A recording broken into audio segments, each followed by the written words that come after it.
Hallelujah.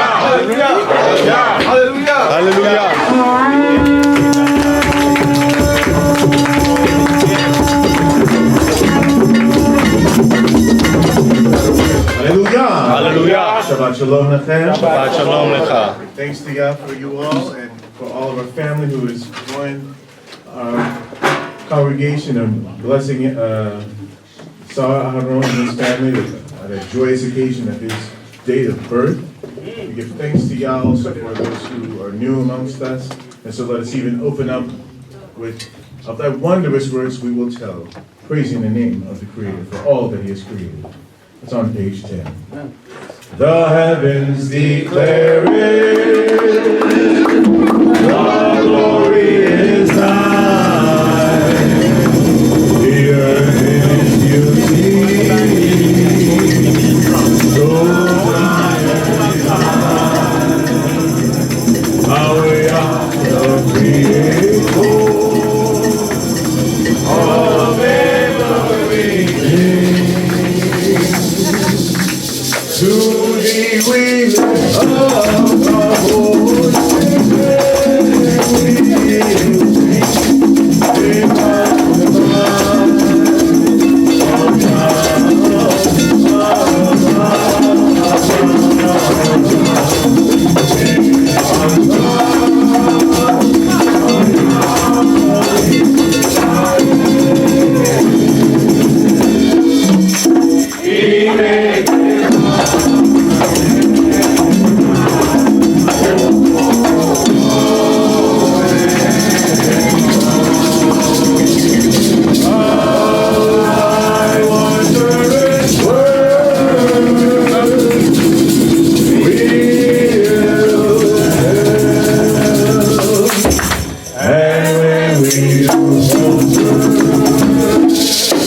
we'll cry unto thee,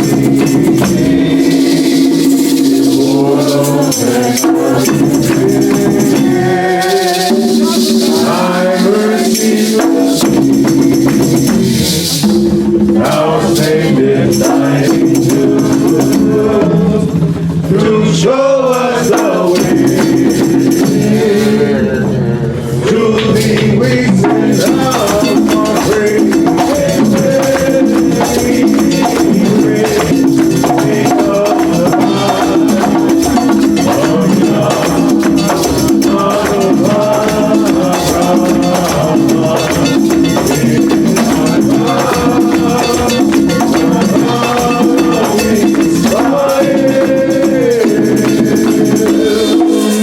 He makes it all in time.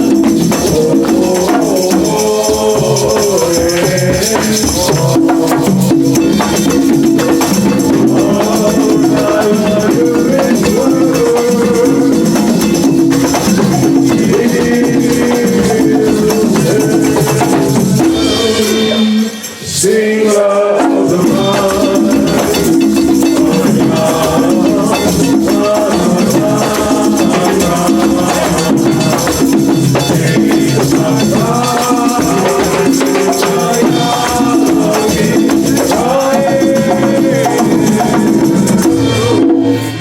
He makes it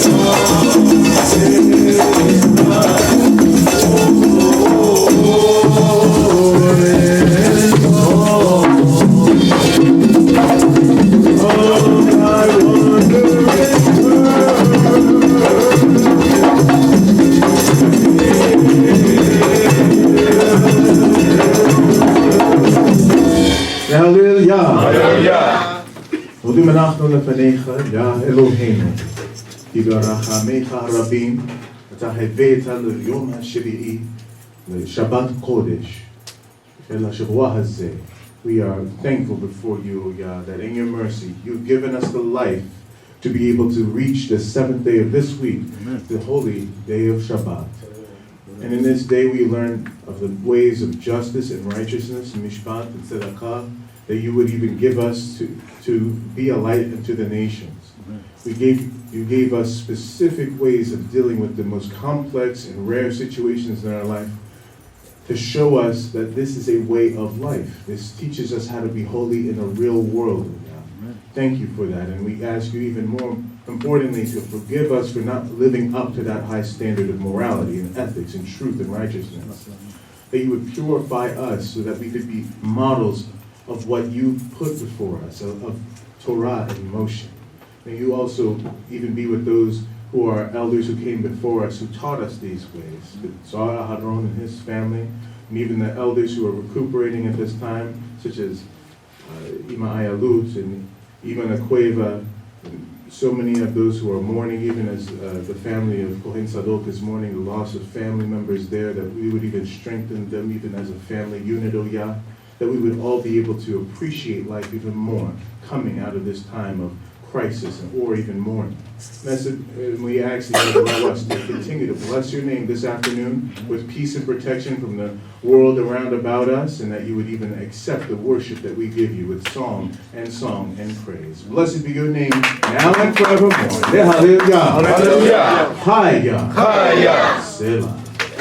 O Shema Yisrael, Yahuwah Eloheinu, Yahuwah Eloheinu, Yahuwah Eloheinu, Shema Yisrael, Yahuwah Eloheinu, Eloheinu, Yahuwah Echad.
Energy. We now devote it to the psalm service. Our songs will be the traditional 4 psalms: 79, 121, 124, and 148.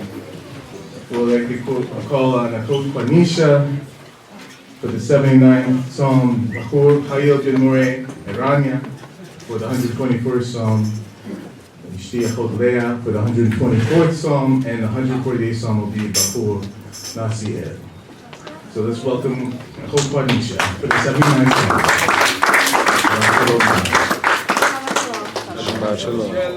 First and foremost, giving all honor and glory to the Most High. Psalms 79.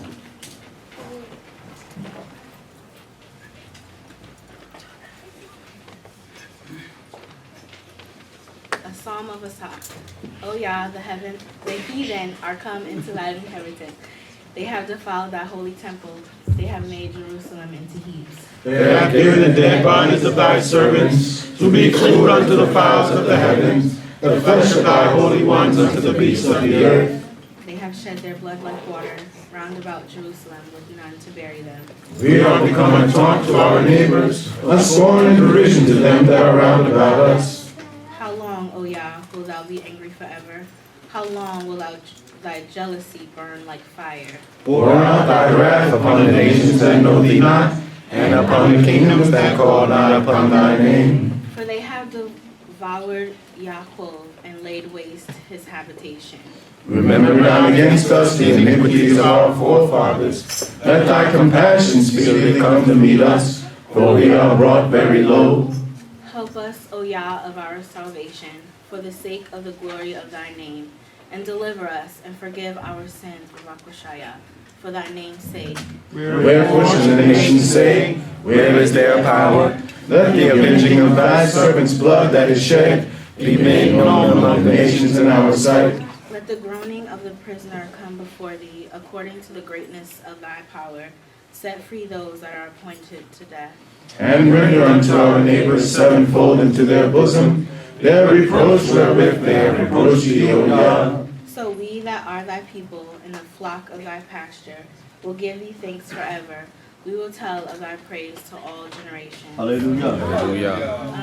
I am so grateful to the Most High for my life, the lives of all of you here. Each and every day I go out and I return home safely. I'm extremely grateful for that. I'm grateful for school being as easy as it is right now. I am grateful for Nahum, and I am grateful for just all things and everything the Most High has continuously been in my life, truly, and I can't say anything else but Torah. Very nice to hear that. Let's also welcome Bahur Khayel, son of Korea and Rania. We'll have some drum this song, out of town.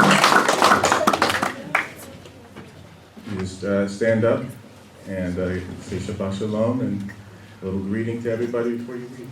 Shabbat Shalom. Shabbat Shalom. I would like to thank y'all for being here, and I would like to thank y'all for giving me life. Hallelujah. Amen. Hallelujah.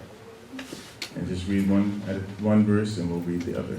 I will lift up my eyes into the mountains, from whence shall my help come? My help cometh from Yahweh, who made heaven and earth. He will not suffer thy foot to be moved. He that keepeth thee will not slumber. Behold, he that keepeth Israel doth neither slumber nor sleep. The Lord is thy keeper, the Lord is thy shade upon thy right hand. The sun shall not smite thee by day, nor the moon by night. The Lord shall keep thee from all evil, he shall keep thy soul. The Lord shall guard thy going out and thy coming in from this time forth and forever. Hallelujah. Again, I would like to thank the Lord for my life, my family, life of everyone here.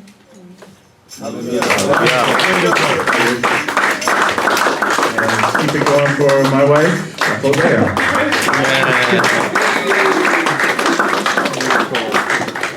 Ishto. 124. Ishto. Shabbat Shalom. Shabbat Shalom.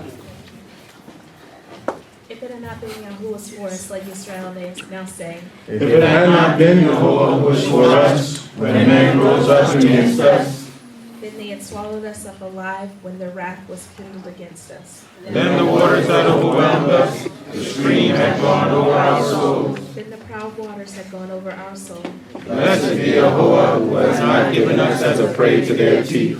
Our soul is escaped out of the snare of the fowlers. The snare is broken, and we are escaped. Our help is in the name of Yahweh, who made heaven and earth. Amen.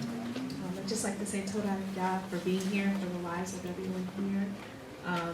I've been traveling a lot this month, and I'm actually leaving to go back to California again in 2 days. And this whole month has just been kind of really eye-opening when you say your tefillah, they're asking Yah to protect you You know, my first trip when I went out to California earlier this month, lady fell out of the plane and had seizures, and we had to divert the plane. I was on that plane for 8 hours, and I wanted to complain. So it was hard being on the plane for 8 hours and seeing someone having a medical emergency. But told I made it safely. Then as I'm driving, I see a motorcyclist getting hit by a car. Oh my goodness. As I'm driving to Charleston, I'm like 2 car rides away from getting involved in a 3-car pileup. I mean, just like continuously every single week, I've seen something traumatic happen, and it really makes you just say, Todayah, because it's not guaranteed that you will come home in the same way that you left the house. So just always trying to thank the Most High and not taking things for granted and not complaining about the small things. Like, it was inconvenient to be on a plane for 8 hours, and but I made it. So until I made it back safely. So just asking y'all to continue to watch over all of us through our comings and our goings, even if it's just 3 minutes down the street. So you made it down that street and back. Amen.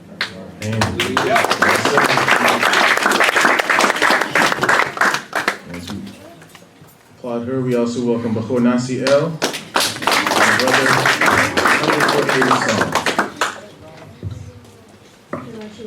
Shabbat Shalom.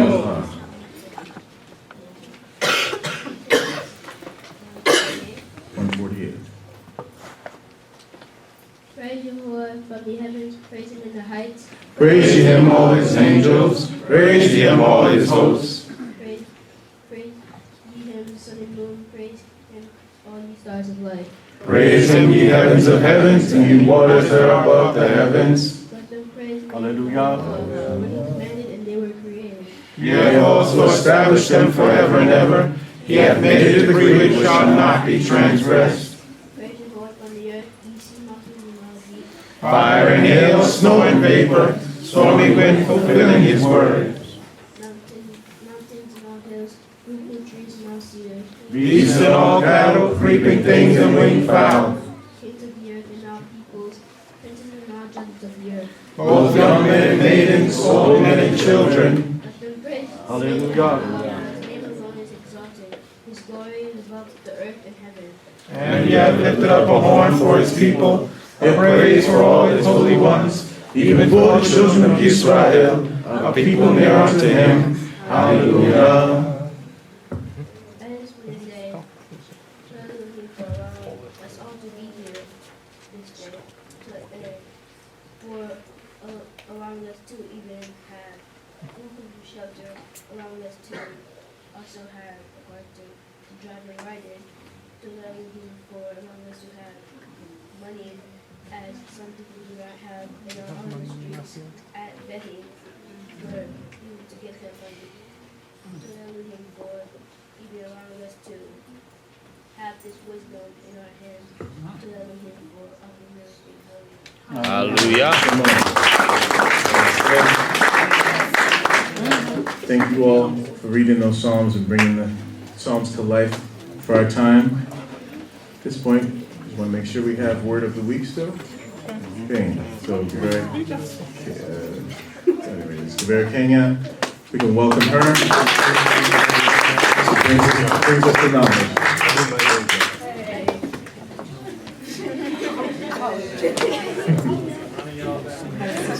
Mike Man is passing. Shabbat Shalom. Shabbat Shalom. Okay, so first I'm going to give you the 2 new words because we were not here last week, so I'll give you last week's word and this week's word. Step in front of the In camera, the interim, can you pull out your phones and pull up the app for Kahoot? All right, so I'm going to give you the words first and then we'll play the review game. And then Maureen Shmuel will give you the Hebrew words. All right, so really quickly, the week before last we talked about cogent. Who can remember what cogent was? Man. Malkiel. Logical. So the example I gave you then, we talked about how the Most High had given the Israelites or gave us logical rules about how to handle the manna when it was released from heaven. So this week's word, when they didn't follow those rules, what happened to the manna? Who can remember what happened to it? It rotted and it had a smell. It was fetid. Fetid. Fetid. All right, that means smelly and stink. Yes, he's going to project it.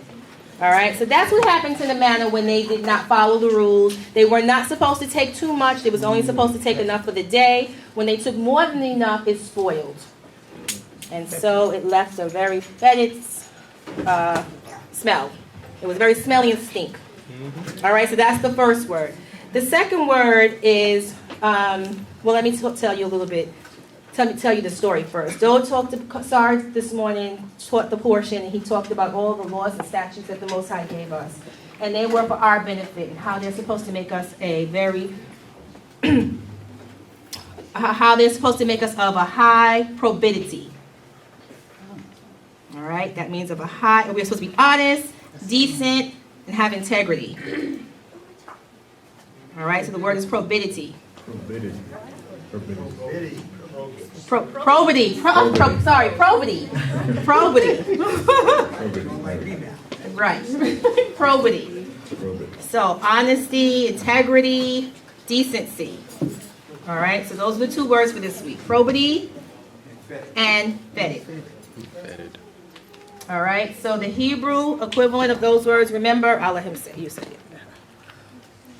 He's refusing to take the thing.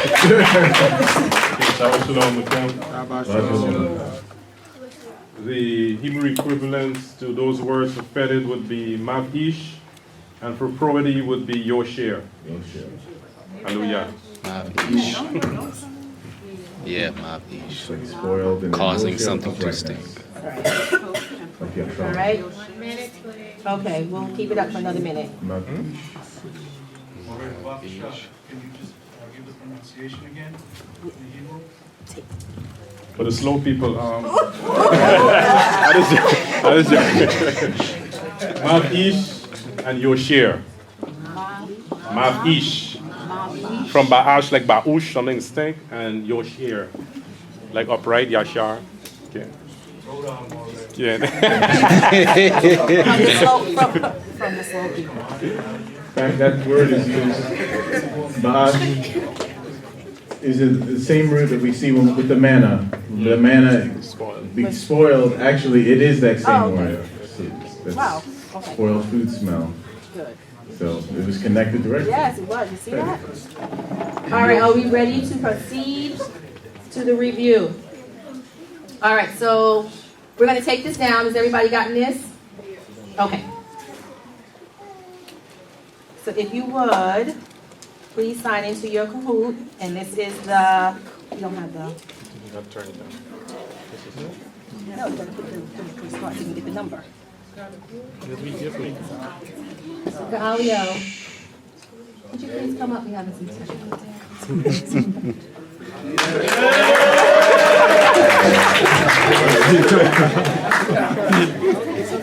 they press play, the number to come up.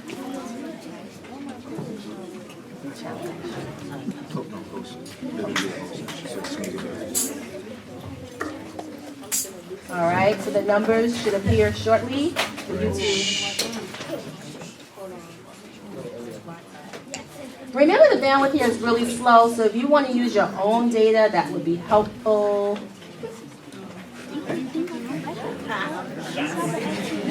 So if you take the Wi-Fi off, it'll probably make it go a little bit more quickly.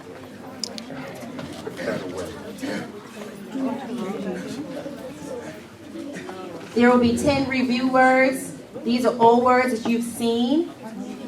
I've taught you these words already. So this, again, is just a review. Does anybody have this? They're waiting for the... Can we take the pen? Yeah, we're waiting for the pen to show up. I guess because the internet is so a little slow. What is it?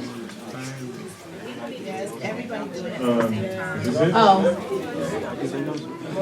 Shh, try to keep it down though. Everybody disconnect. Oh, you want them to come off first? They probably need to come off. Okay, it's being suggested that you come off for a minute so that we can get this up and going, Probably and be then fine. you Or- can disconnect, or, Like 60 people using the same thing. and Yeah, that'd probably be the Like best. 60 people running all the faucets in the house. right. No water pressure. So if you can do that just briefly, and then we can try to connect, and then you can try again.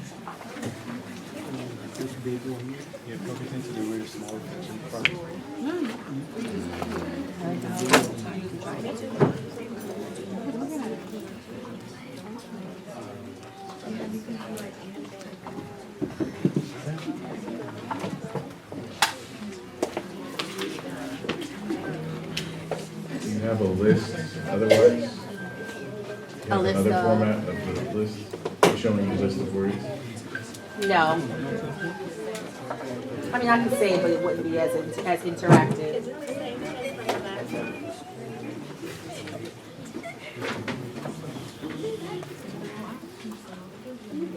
Y'all want to have any suggestions on what they should do? You need these hot spots. I think that's Marie's hot spot.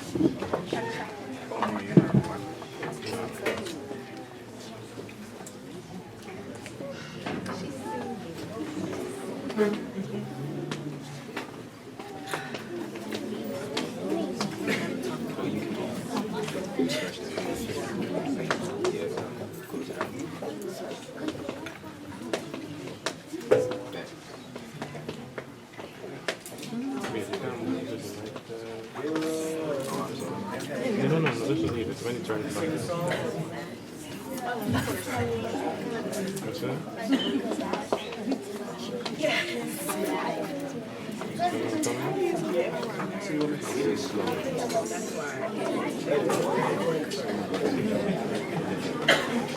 Okay, here's your pen. Oh, wait, hold on, please, everybody. Calm down.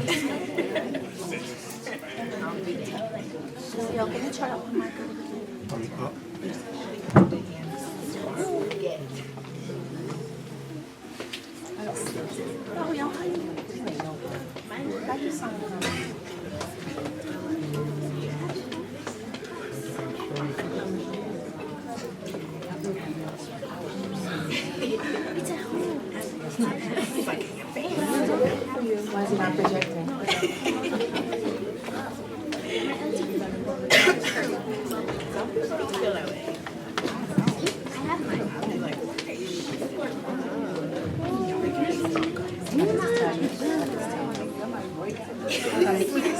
I'm gonna read the pin to you while something he's trying to get us to project. The pin is 3, 9, 2, 8, 1, 4, 0.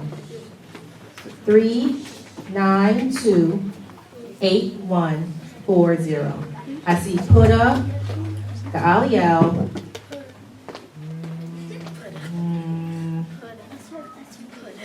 Leah, Naflaya, Shawnee.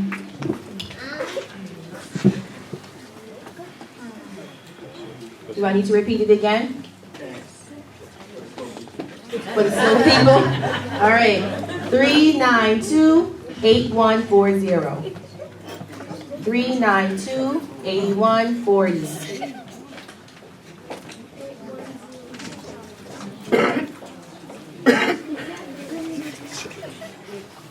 Three 392-8140.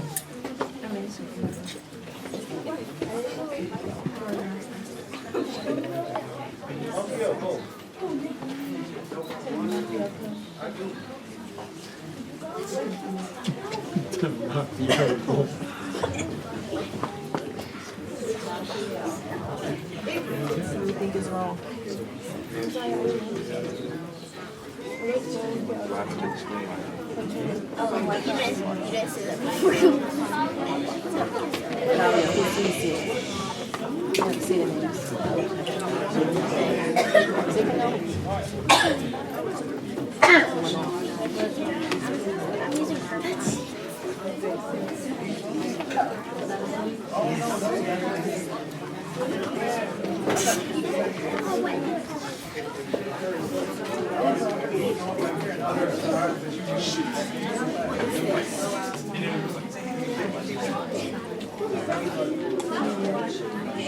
Please try to keep the chit chat down.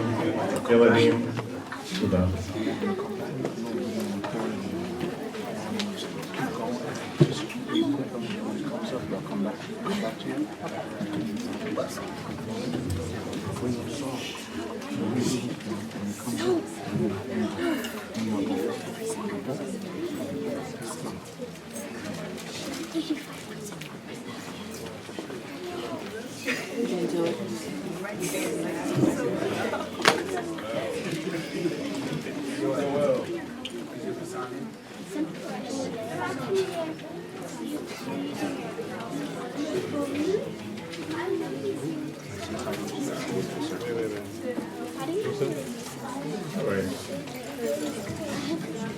You could all rise at this time. We'll move forward with our service so we can make sure that we get the most of our time. But we'll come back to it. Let us all welcome, especially on occasion of his Yom Haledet, Sar Aharon, and Neludim Yisrael. Hallelujah. Hallelujah. Hallelujah.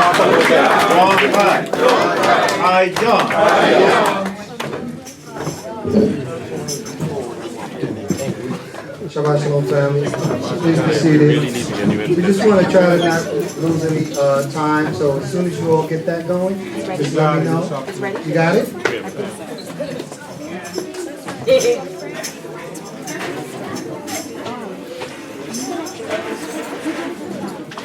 Okay, as soon as you get it going, I can stop in the middle of a question and answer to it. So we're going to move forward because we have just a little time left and I have a lot of things I want to get done. All praises to Yah. Thankful for my life today and the lives of all of you. And we're going to go straight into a question and answer period because today's portion prompted a lot of people to have questions. Anyone can ask a question, anyone can answer a question. We only ask it in the event of a controversy. The final decision rests up here and amongst these learned men, not because we know more, but because we want to maintain order in the house of Yah on the Shabbat day. So the question and answer period is now open. Okay, Moram wants the children over 5 to go to class. And they're practicing for a play or something. Over 5 years old. Hey, speak out. We don't need all that noise. Toda. Leave quietly. You guys ready? Yeah.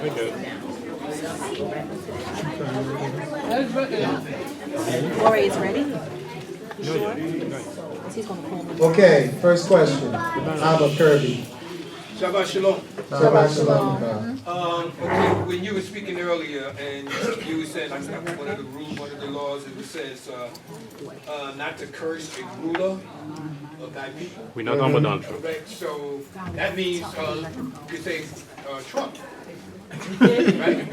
He's not a ruler of our people. Of the country. He's a ruler of America. He's a foreigner. He's a ruler of another country, and he's also an oppressor.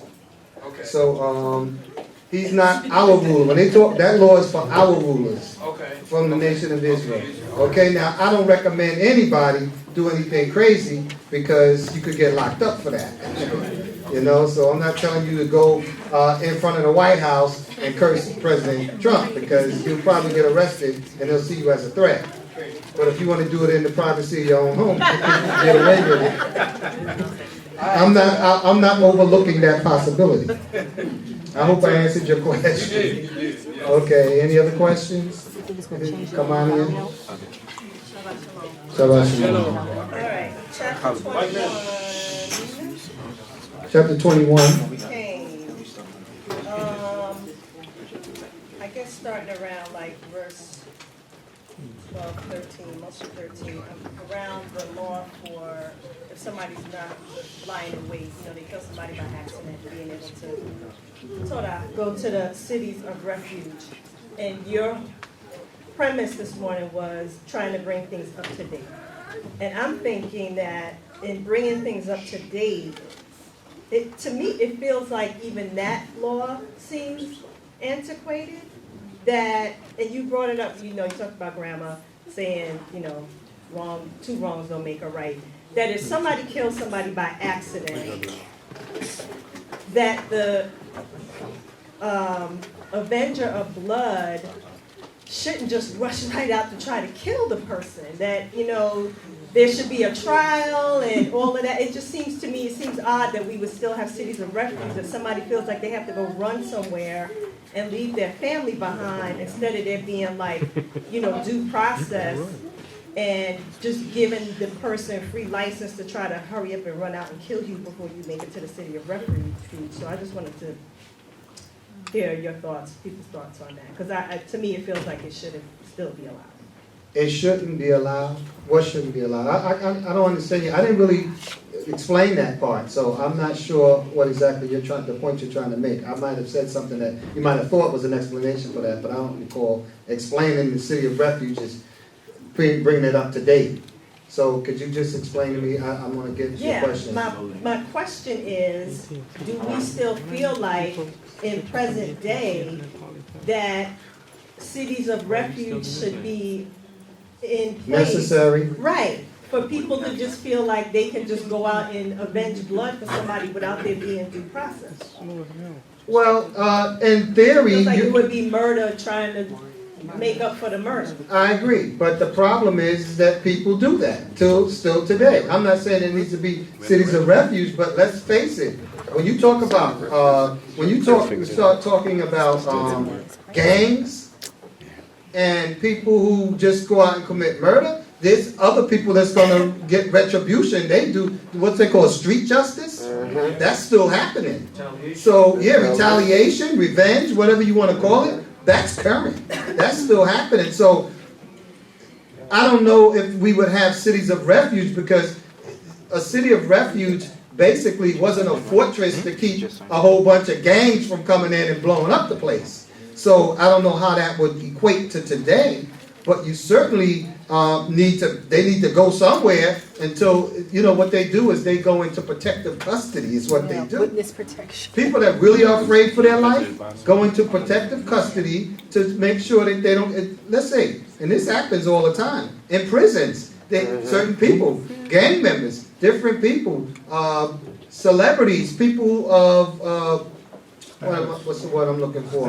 That, and there's another word that I'm looking for, that are popular. In other words, they have to go into protective custody, even in jail, because people will kill them. So it's still necessary to have something like that in place, and that would be current. Okay? Yeah. Okay. Shabbat Shalom. The modern way that this would exist, one is, again, and I always like to remember, it's not just like America. That's like 5% of the world population. Most people live like Guyanese live. That's how that's the normal way of living, right? Like you're not in an American environment, but you have some aspects of American law that are similar. For example, a sanctuary city, which is where they say if they say illegal immigrants, you can come here and we will stop you from basically being reported to police. You could be arrested, the police will not hand it over to ICE. They will have policies to protect someone. You could imagine the same concept being for people who are charged with involuntary manslaughter. Any kind of way of somebody trying to get to you, along with what you just said, witness protection would be the modern implementation of that. We're going to protect your identity, we're going to watch you, we're going to have ways to keep you safe, and it would be called the sanctuary city in modern times, except it's about manslaughter versus illegal immigration. So Right. I think, and remember, those cities were Levitical cities, so you would have a really high concentration of where Kohanim and Leviim lived as families. So you'd have people who are tasked with justice and administration of justice who are your neighbors, and you'd be amongst them. So that would be probably more of it, the idea, to keep you from having this street justice happen. Okay, can you pass it over to Colin? Shabbat Shalom. Good point. Some laws, I believe, they're difficult to just say we can use them or we can compare them, that ancient law, to a modern society like today. And this is one.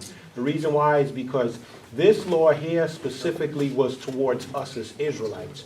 In this society today, if someone commits, even if they kill someone by mistake, there's a whole different system in place for it. We would have to put our system in place for it, even in a modern society today. And our system would be outside of what we're living in. If we go back home, our system would have to go back to a city of refuge system, because it was someone's right to avenge their loved one if you took their life. That was their right.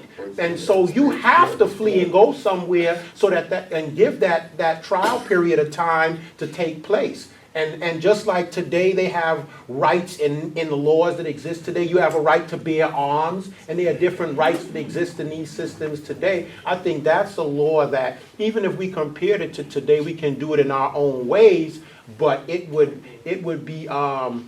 give it true justice, because I think we had our own system, we had our own country, we had our own society, and it would be applied to that day, whatever day and time we live in, we would apply it to that. And however we decide to apply it, it would still exist, meaning the city of refuge would exist, even in a modern system. Okay, but I have to make Here we go. I want to come back to that. I have an exception to that. I have an exception to that. Go ahead, is it ready? No, you want to finish your thought? Yeah, let me finish my thought. The city of refuge is there so that, because the avenger of blood is a hothead. They don't have a right to go and kill somebody, because they may kill the wrong person. They may kill a person who committed manslaughter, who is not supposed to die. So that's vigilante justice. That's why the city of refuge is important. And no, the avenger of blood, if he kills the wrong person because he thought that person did something, now he's a murderer. So you can't say that just because somebody dies, the avenger of blood has the right to go and kill somebody who he thinks did it. That's why you have to have... Hold on a second. Your comment was that he has the right to kill them. That right only comes into effect after he's had a trial. Because you have to make sure, number one, that he's the right person. Number two, you have to make sure that he that it wasn't murder, that it was manslaughter. And then, if it's proven to be manslaughter, he has the right to go to the city of refuge and stay there to the death of the high priest. So there's certain rules that are in place for him. So the avenger of blood doesn't have the right, just because he hears that a relative was killed, to go out and kill the person that he assumes killed him. This is where I disagree with part of it. Okay. I disagree with the fact that you're saying he doesn't have a right to go and avenge his relative. I'm not saying he has a right to just go and kill whoever he assumes. If he knows this is the person that killed my relative, he has that right to pursue that person to kill him. The law, or just because of the fact that the law has a system in place for that person to run to the city of refuge, I think that in itself explains the fact that he has a right to do so. If he didn't have a right to do so, I think there would have been a law saying you cannot go and kill the person who you find out killed your relative. You have to wait until the trial process. It doesn't say he has to wait until the trial process. It says that person has to flee to the city of refuge before the avenger of blood catches him. So let me explain something. And that's what I'm saying. That's what I mean when I say he has his right. That's his right. He doesn't. And I'll tell you why.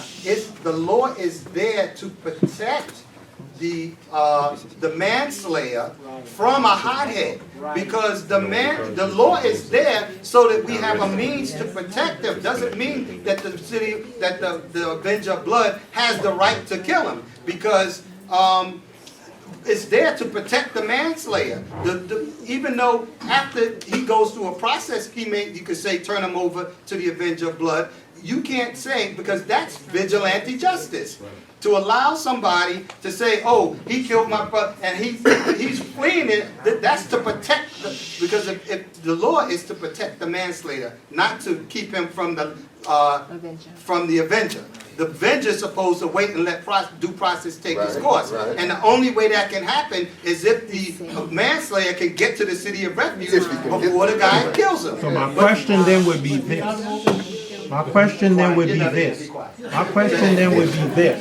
If the Avenger of Blood catches him and slay him, does it mention anything saying that the Avenger of Blood does not have that right? What happens is this: if the Avenger of Blood catches him and slays him, Yes. and you find out that the manslayer or the assumed manslayer is not the manslayer because there was no witness. So the Avenger of Blood doesn't have definite proof, because if there's witnesses, it's a whole different process.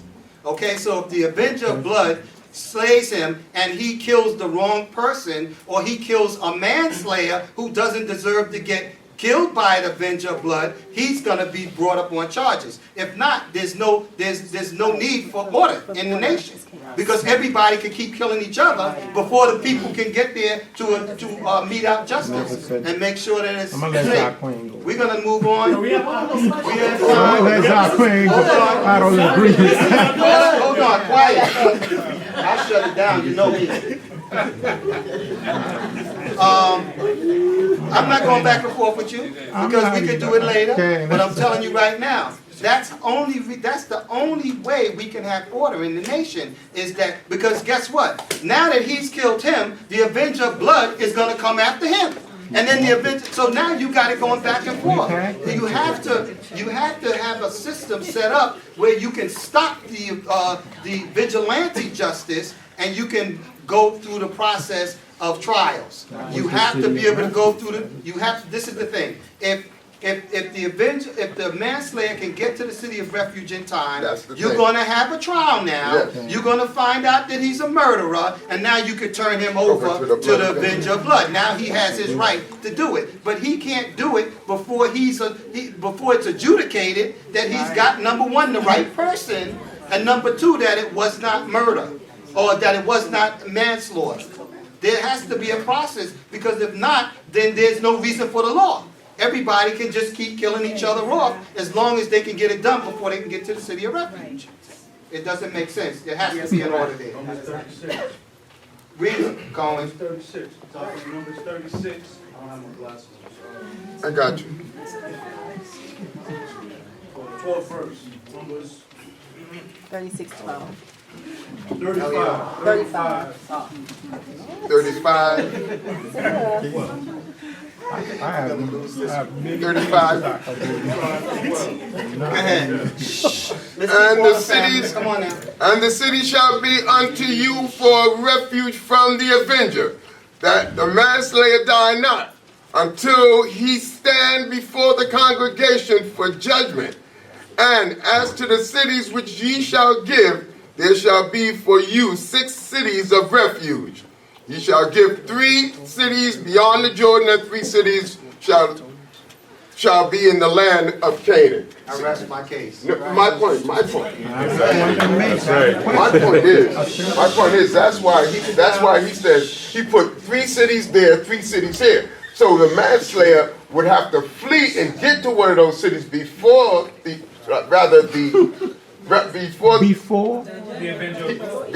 Avenger of Blood got to him. So now, to me, if he made it to one of those cities, that's where he would stand trial. If he didn't make it, what happens in the Avenger court? If the Avenger caught him. That's why he said he had to flee to one of those cities. And he put 3 here and 3 there. The law was set up to make sure that, and he just read the law. I never said it wasn't. It's set up. What I'm saying to you is the Avenger of Blood does not have carte blanche to go and kill somebody because he assumes, or even that the person kills his relative, because we have to make sure that he is worthy of death. If he is a manslayer, the Avenger of Blood does not have the right to kill him. And I can tell you this, if it turns out that they can prove that he's a manslayer, the charges are going to be brought against the murderer. Because he's a murderer. He did it. It's not an accident. It was premeditated. The Avenger of Blood is going to be charged with murder. Lika, I have a question. My question is this. My point that I made was, I said, that's his right. It's not. Hold on, let me finish. It's his right to avenge the death of his loved one once he find out that that person killed, that it was murder. It's his right. Now my point is this. The question that I'm making is, the statement that I'm making is this.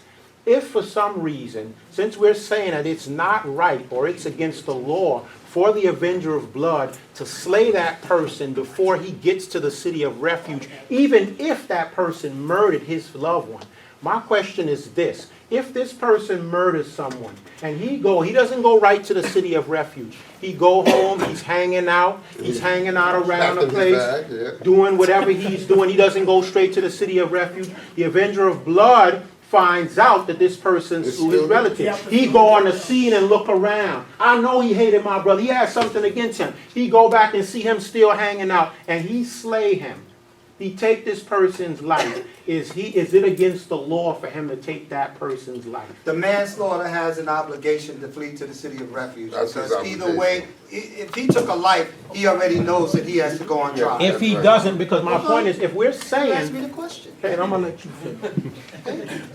If the manslayer doesn't follow the law, then he's putting himself in jeopardy, and that's right. the avenger of blood can, if he can, and then again, there's still going to be a trial. There's going to be a trial for the first death, and then there's going to be a trial for the death of the manslayer, and all of that will come out in the wash, and then the judgment will be made.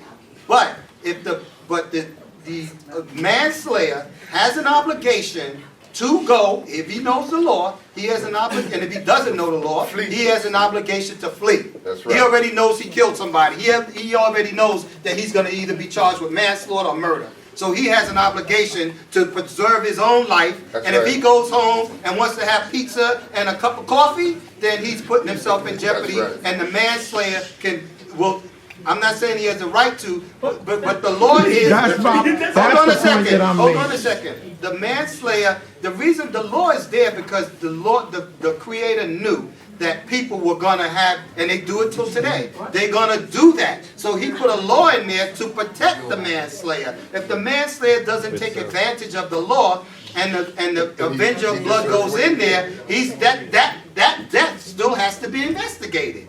He's not going to get a pass because he says that the guy is the person that did it. He still has to be that second life that was taken has to be accounted for, and he's going to have to be accountable. If he can say, well, and they can come out and find out, okay, he was a murderer, he didn't run, then that he might get cleared. Okay, but if it comes out that the guy was an accident and whatever the case might be, and he murdered him and he didn't give him a chance to have a trial, he's going to be adjudicated. I don't know how it would go, but it's the case by case situation here. But it has to be all of those deaths have to be. I understand that clearly, and I'm not disputing any of that. I'm not disputing the fact that there's going to be a case that law wasn't put in place to prevent these situations from developing. My point is that it's this man's right to take that person's life who, if it is that we find out he's murdered his loved one, that's the point that I'm making. And that's the reason why I keep bringing up scenarios where if this person never got there and the avenger of blood got to him and took his life, that's his right to murder this person, to take this person's life. Hold on, let me finish. I'm saying if this person didn't get to the city of refuge and the avenger of blood got to him, knowing that this person murdered his family, his loved one, he could kill that person, and if a trial went on and they found out that he was innocent, that person truly did murder his relative, they're not going to say you're still going to jail even though you killed this person before he got to the city of refuge. He's going to be let go. Because the point that I'm making is the fact that if the trial, and let me give you this scenario. No, I'm going to give you this scenario. You gave two different scenarios. The reason why I'm going to give you this scenario, this is one more that I'm going to give you. And maybe this will clear it up for you. The point that I'm making is this. The reason why I'm saying he has that right is because if he slayed a person before they get to the city of refuge, right, and the person really was guilty, will they hold a trial and say, even though you slew this person, you did not have the right to slay them before they went through a trial, and you're now under arrest and guilty because you murdered this person? Yes. I don't think that. Just never had a case hold where. on a second. Let me explain something to you. You gave two different scenarios. Your first scenario was that he would they don't know whether he's guilty, and in the same breath, in the same sentence, you said that he knows he's guilty. He wasn't a witness. He doesn't know that he's guilty. Because this happened in the field. Nobody was there. If you have a situation where a lot of witnesses are around and they see him murder him, that's a whole different situation. The law that's given here is about two people there and nobody else. There are no witnesses. And that's why he has to run to the city of refuge, because he can't prove that it was an accident. And that's why it's going to be that way. Okay, let's take another point, because I want to move on. And Eliel and I can have this conversation later, and we can go at it. Simple question for you. It's all in love. I have a question for you. Who else had a hand up? Daniel is ready to, is it a new point? I want to go to that there was another part to the Torah in the latter part of that portion, because even if the manslayer was going to the city of refuge and the avenger of blood catches up to him, he has to, the congregation has to deliver him out of the hands of the avenger of blood so that he could stand trial. Exactly. The whole order is to make sure that the trial comes first, so the avenger of blood can't exercise his right. You keep saying he has a right. He has a right, but he can't exercise his right lawfully. He can't exercise his right lawfully until after there's an adjudication of the matter of the first death. Okay, so give the portion to him. All right, so he can read it. And we're gonna let Kenya. You ready? I apologize. All right, we just don't want to lose any time. All right. Oh, okay, they're coming. Okay, cool. All right, so as you can see, the pin has changed. It's nothing like a healthy, robust debate, but we're moving on. The pin has changed, so please update your app. We're waiting for the kiddies to come. They want to play too. If you don't have a smartphone, you can still play. You just your votes just won't register. So this is a competition. The first 3 or 4 people on the leaderboard will pop up. Last week the winners were Yivi, Tabia, and Tahila, I think. No? Yeah, right? Okay. All right, we're waiting for the kiddies to come. They have phones? Okay. I don't think this is on. This is not even on. I'm just talking. It's not on. The mic just need to get turned up. Let me show you. Can you turn this mic Are they coming? So we need to get started. Let's go on to another question. Oh, okay. Until they get here, You want to turn it down? Because they're going to go. Until they get here. You turn it Does down. anyone else have a question? You can turn it down. Yeah, they want to do another question. You can turn it Until down. they come in. Oh, they come in now? All right.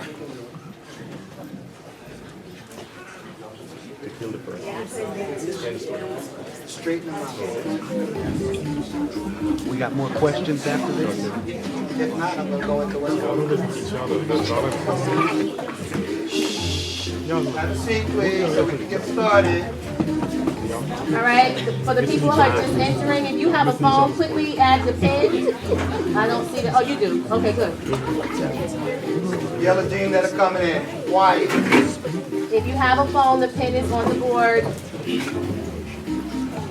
All right. Are there any others that need to sign in? You gotta read this round. Are we ready to? Okay. Okay. Anybody else? Tabia? Okay.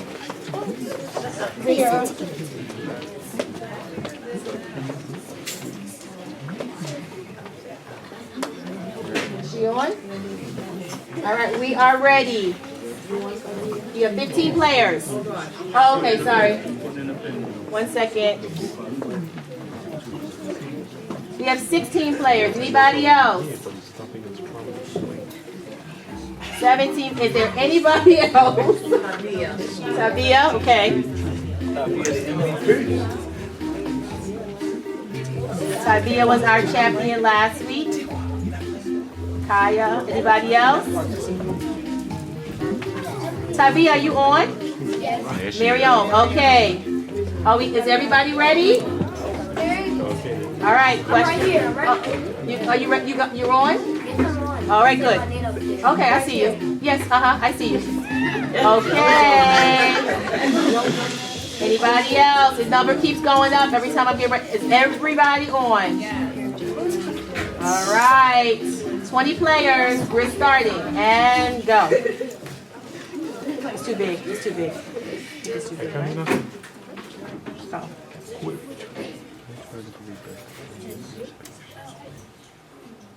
There's no music.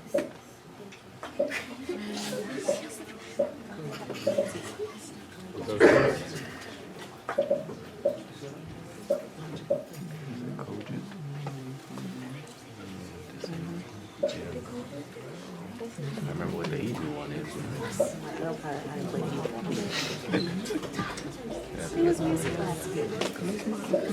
I just pressing stuff, man. Just pressing stuff. All right.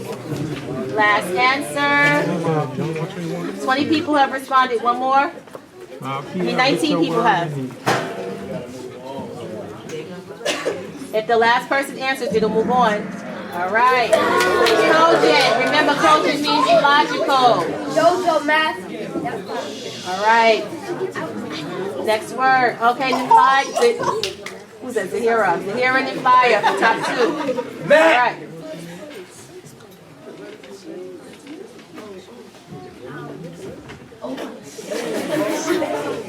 Meet my demand. Oh my God. You remember that one? No.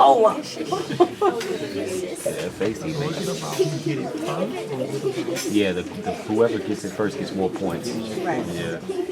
It's supposed to be more too. I'm trying to remember it. All right, 3 more people. Make a decision. My next one. The one that I can't Good recognize. job. Exigent means demanding. All right, we're moving on. Can you turn on? Can you turn my mic?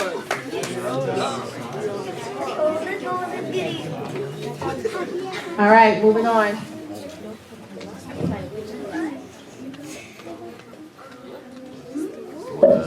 This is an interesting question. All right, fast. Good job.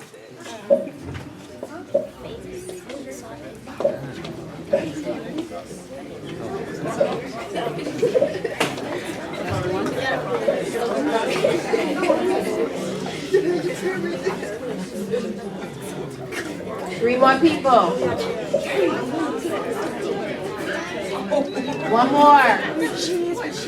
That last person. Trying to figure it out.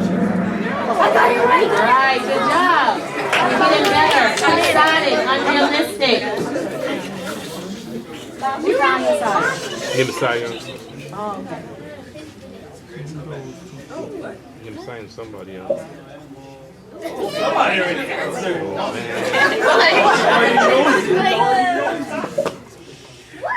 Who's answering it? We haven't even seen the video. I know.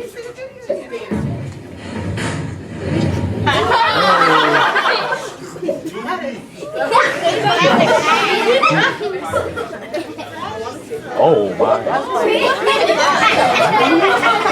You watch this video? He's so excited. What kind of video was He's so excited.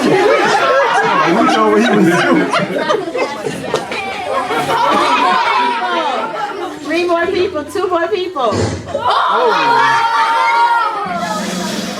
Good job. Now it's right. Good job. Good job. Okay. Yes. All right, next question.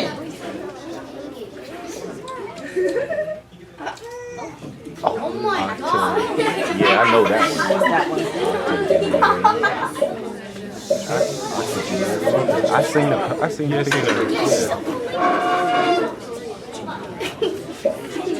Good job. You get it faster. She is fit. That's not the word. Right. Throwing them for a loop. She is an octogenarian. She's in her 80s. Good job. Good job. That's my yes. Thank you. I worked this way. Right? That's Kobe right there. What's up, party, bro?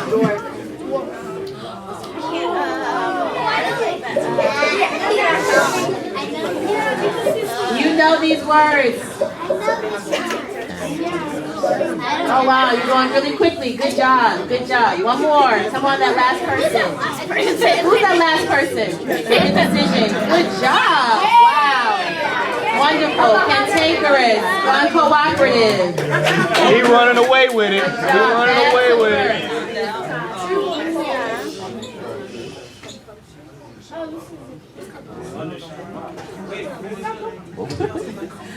You gotta see a video. Oh. He walked up and took the money.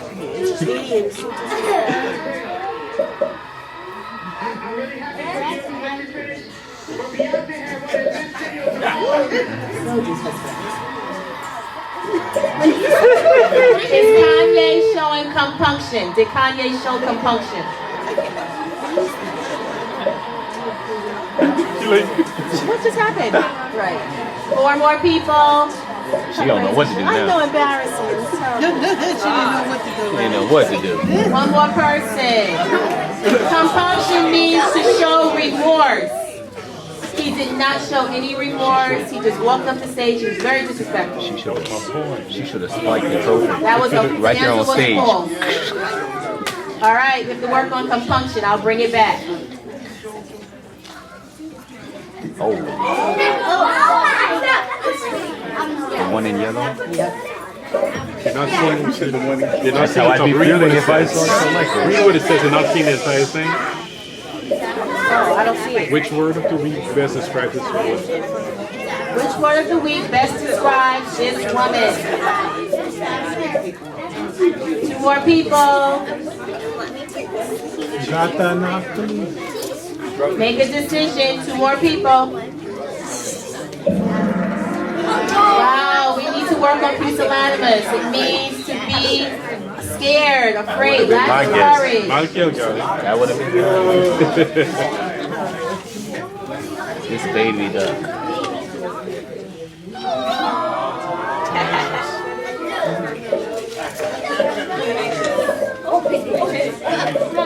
All right. Nice.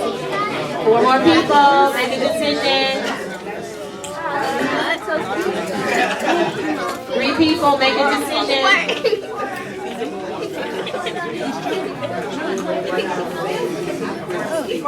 Come on, last 3 people. Make a decision. 2 more. Good job. Tenacious, determined. Good job. All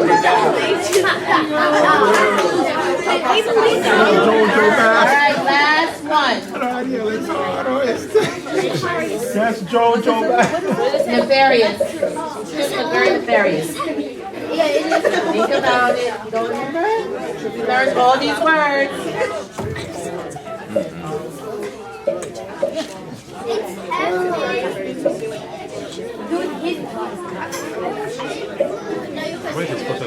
That's what I was thinking too. 2 more people, make a decision. Last 2 people. Yeah, I was These thinking that. I children was look looking very at him nefarious. like, Okay, I might get that message Those over. children did not look wicked. They look very happy. So there are a few words that we need to, I'm going to bring back around. I think compunction was one. Nefarious was one. Yeah. And I'll go through the results and we'll bring back the words that you struggled with. And the number 1. The goat. The goat.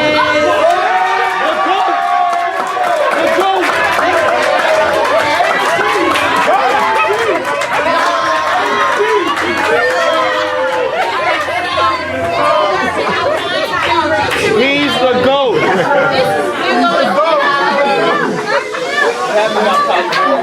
Congratulations, Mamiya. We're going on. Alright, so this is just practice. But I just want to let everybody know this is our 3rd. We're going on to have our 3rd challenge. The Brotherhood, Mouthgel, won the last 2 consecutively. This is our year.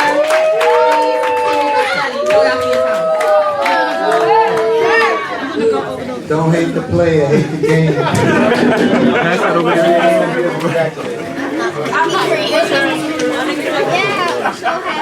Okay, family, We need to maintain order now. We need to get back into, we're going to switch gears again. Congratulations to Malkiel. And, everybody needs to keep studying. Hold on. We're going to finish up the question and answer period so we can move on. It's getting late, and I really have still a lot to do. So the brother over at the camera has a question. So that'll probably be the last question since no one else raised their hand earlier.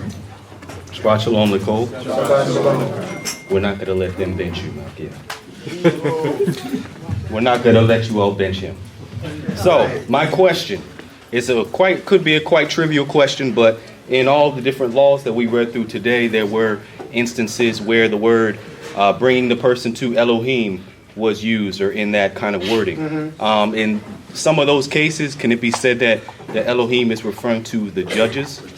Yeah, the judges, the Morim Kohanim, the elders, all of those are anybody that was appointed by the Creator to do that job is the Most High. They're representatives of the Creator. Okay? That's it? Nice and easy one. All right, so let's move on to what's going on. What did you didn't give me? Did you send me any question? Last week. No.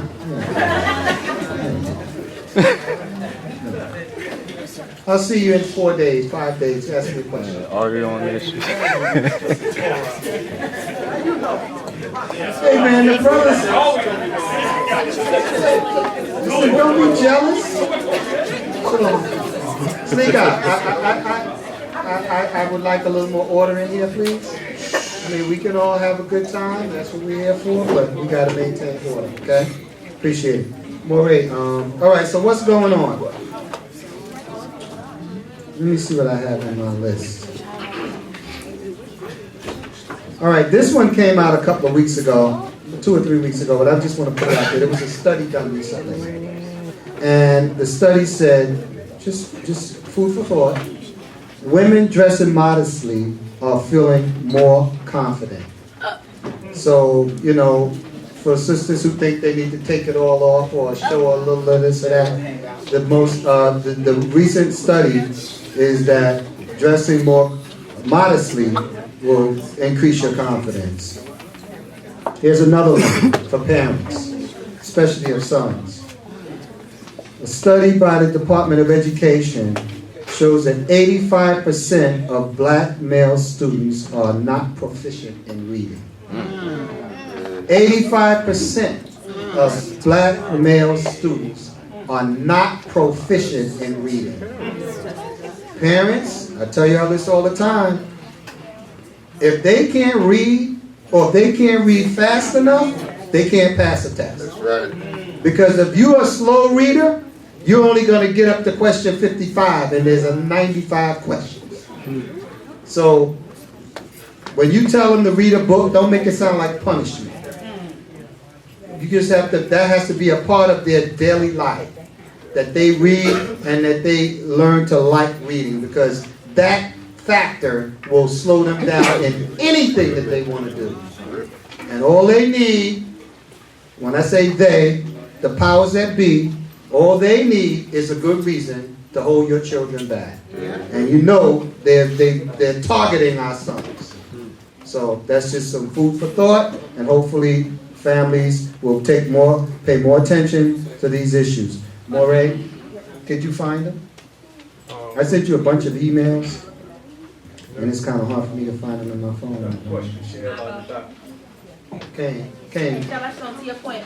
And even when you have your children, we've always had to read the books that they read, or get the clip notes when we gave our kids reports over the years, because they will read it, but if you ask a child, you need to ask them what they read. Because they cannot always, especially if you're a slow reader, you're really struggling, if it's really laborious for you, you're struggling to understand what you read.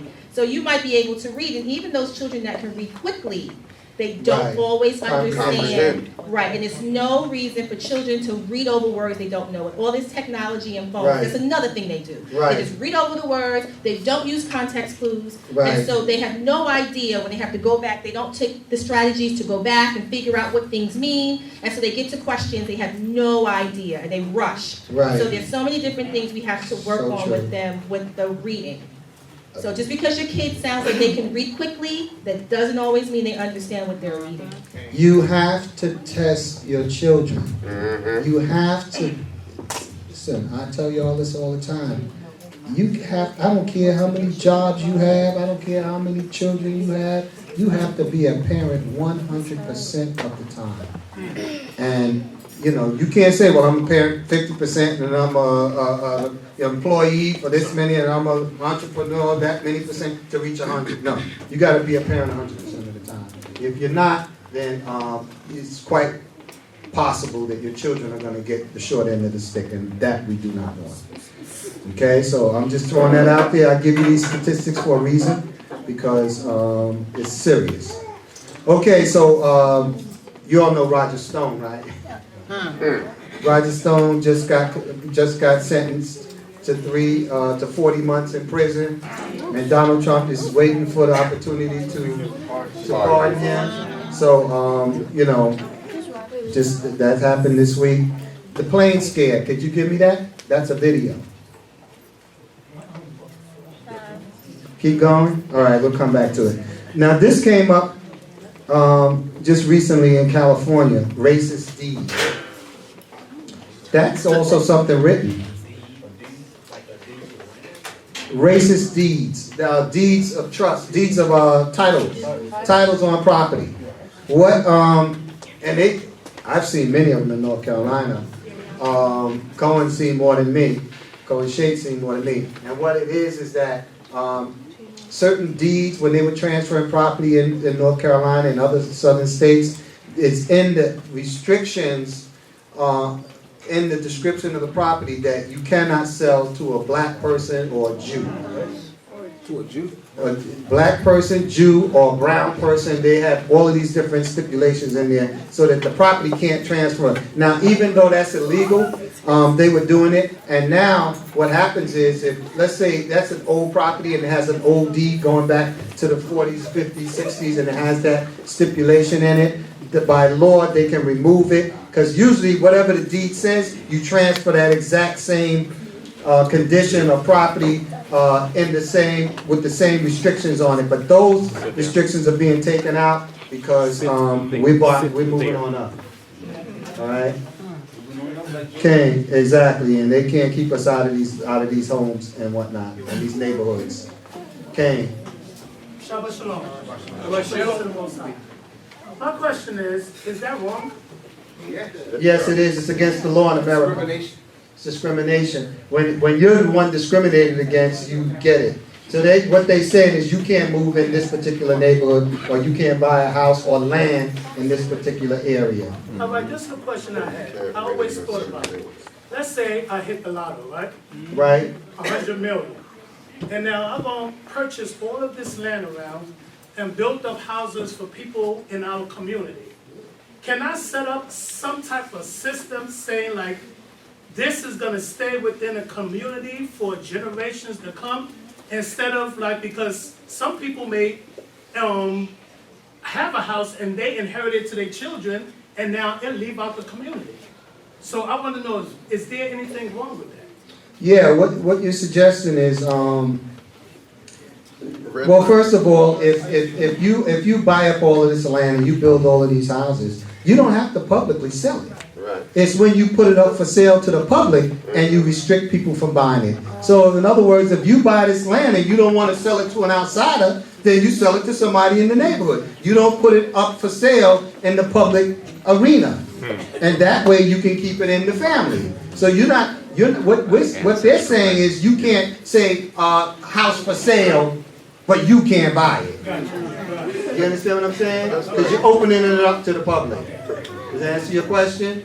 Okay. That's one thing. Okay. That's like, you remember Levittown in Long Island?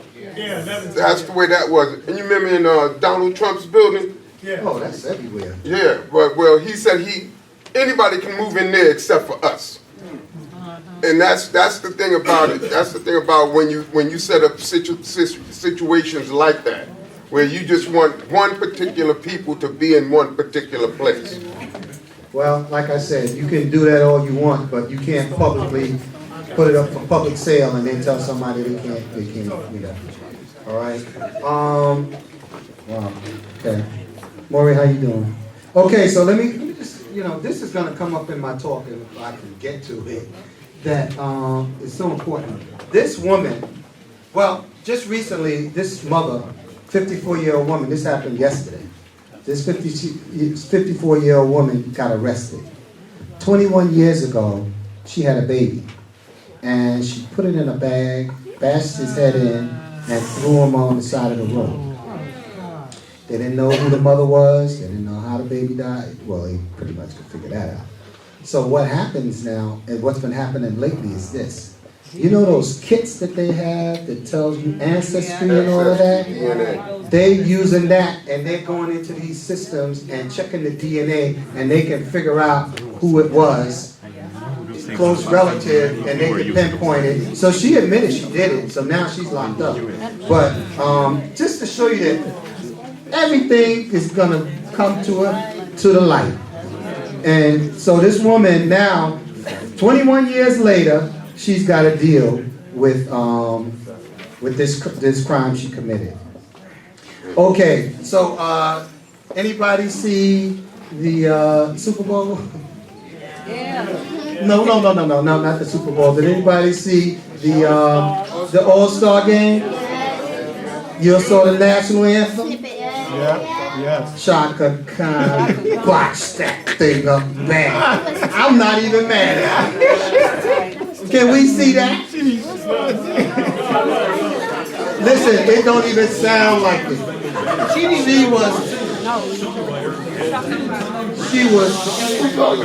Turn out the light. She was so horrible. You're not going to recognize it, so I'm going to let y'all listen to it, because I turn down the volume. Turn up? Make sure.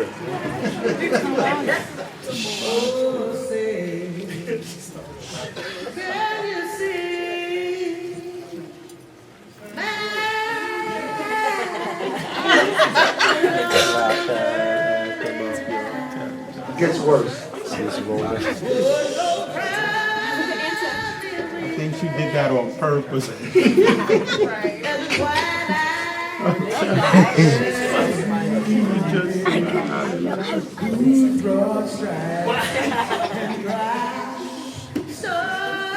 That sounds good. Yeah, okay.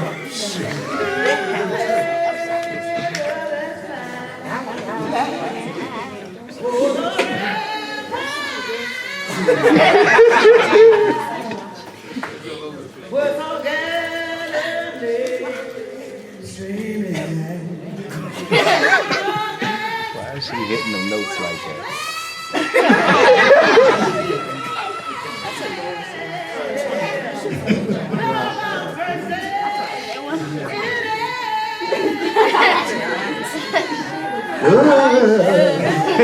She did it on purpose. I'm telling you, she's not jack this thing. She got to paid us. too. Yeah. Take this.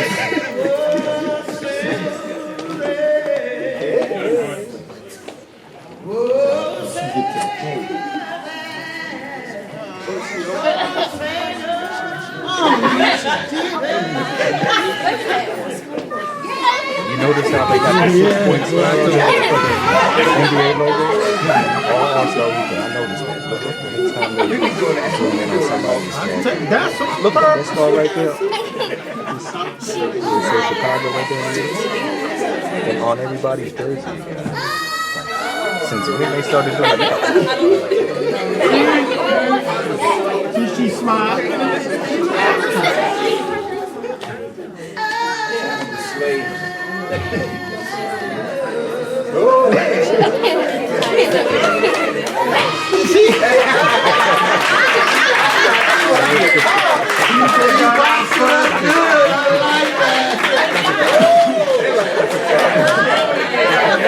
That was bad. They lambasted her on social media. Moray, can you find the airplane? Yes. Now this one here is why you pray when you're on a plane. She wanted to move someplace warm. But he wanted snow for the holidays.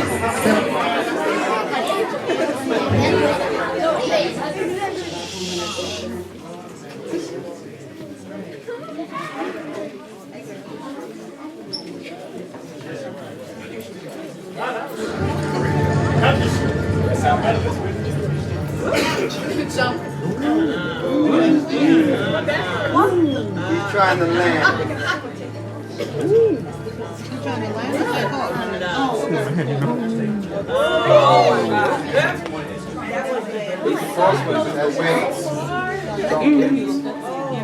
Oh my gosh, I can see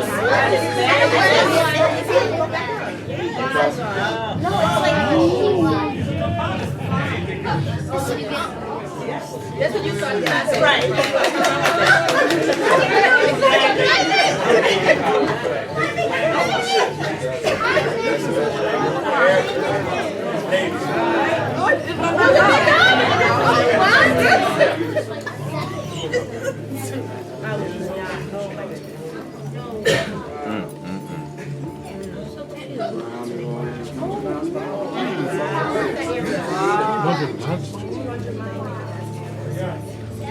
Well, you gotta say, pray going up, pray coming down, and all the way in between.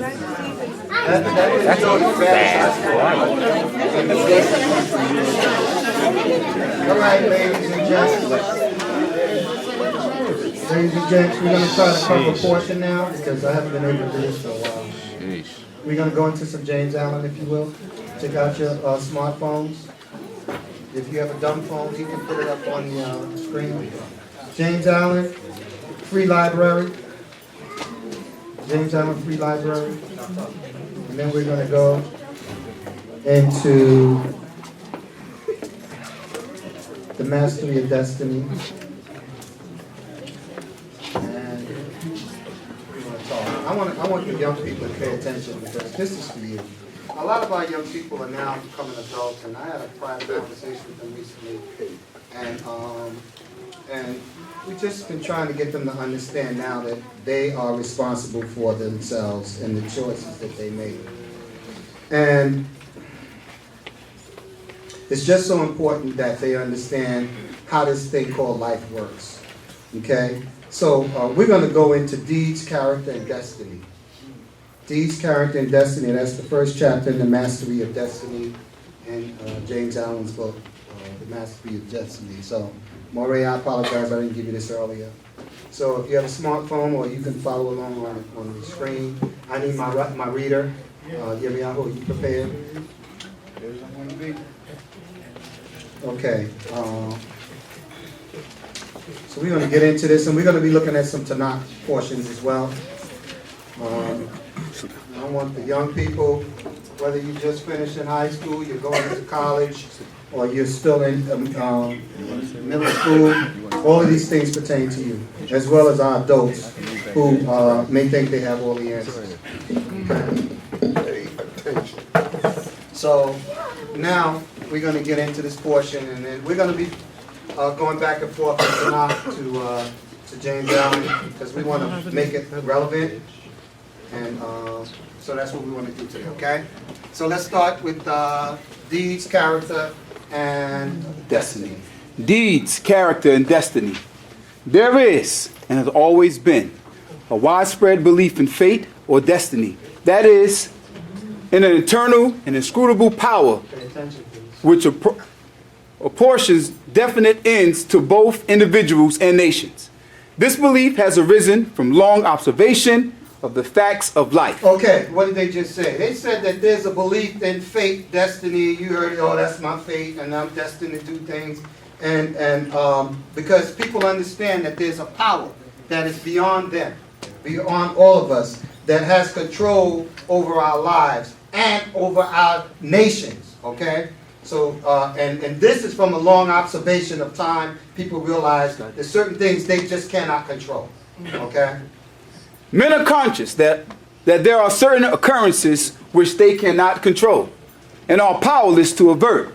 Birth and death, for instance, are inevitable, and many of the incidents of life appear equally inevitable. For instance, weather conditions, earthquakes, things of that nature. Can you prevent them? No. Can't stop them. They're inevitable, and they're also out of our control. Men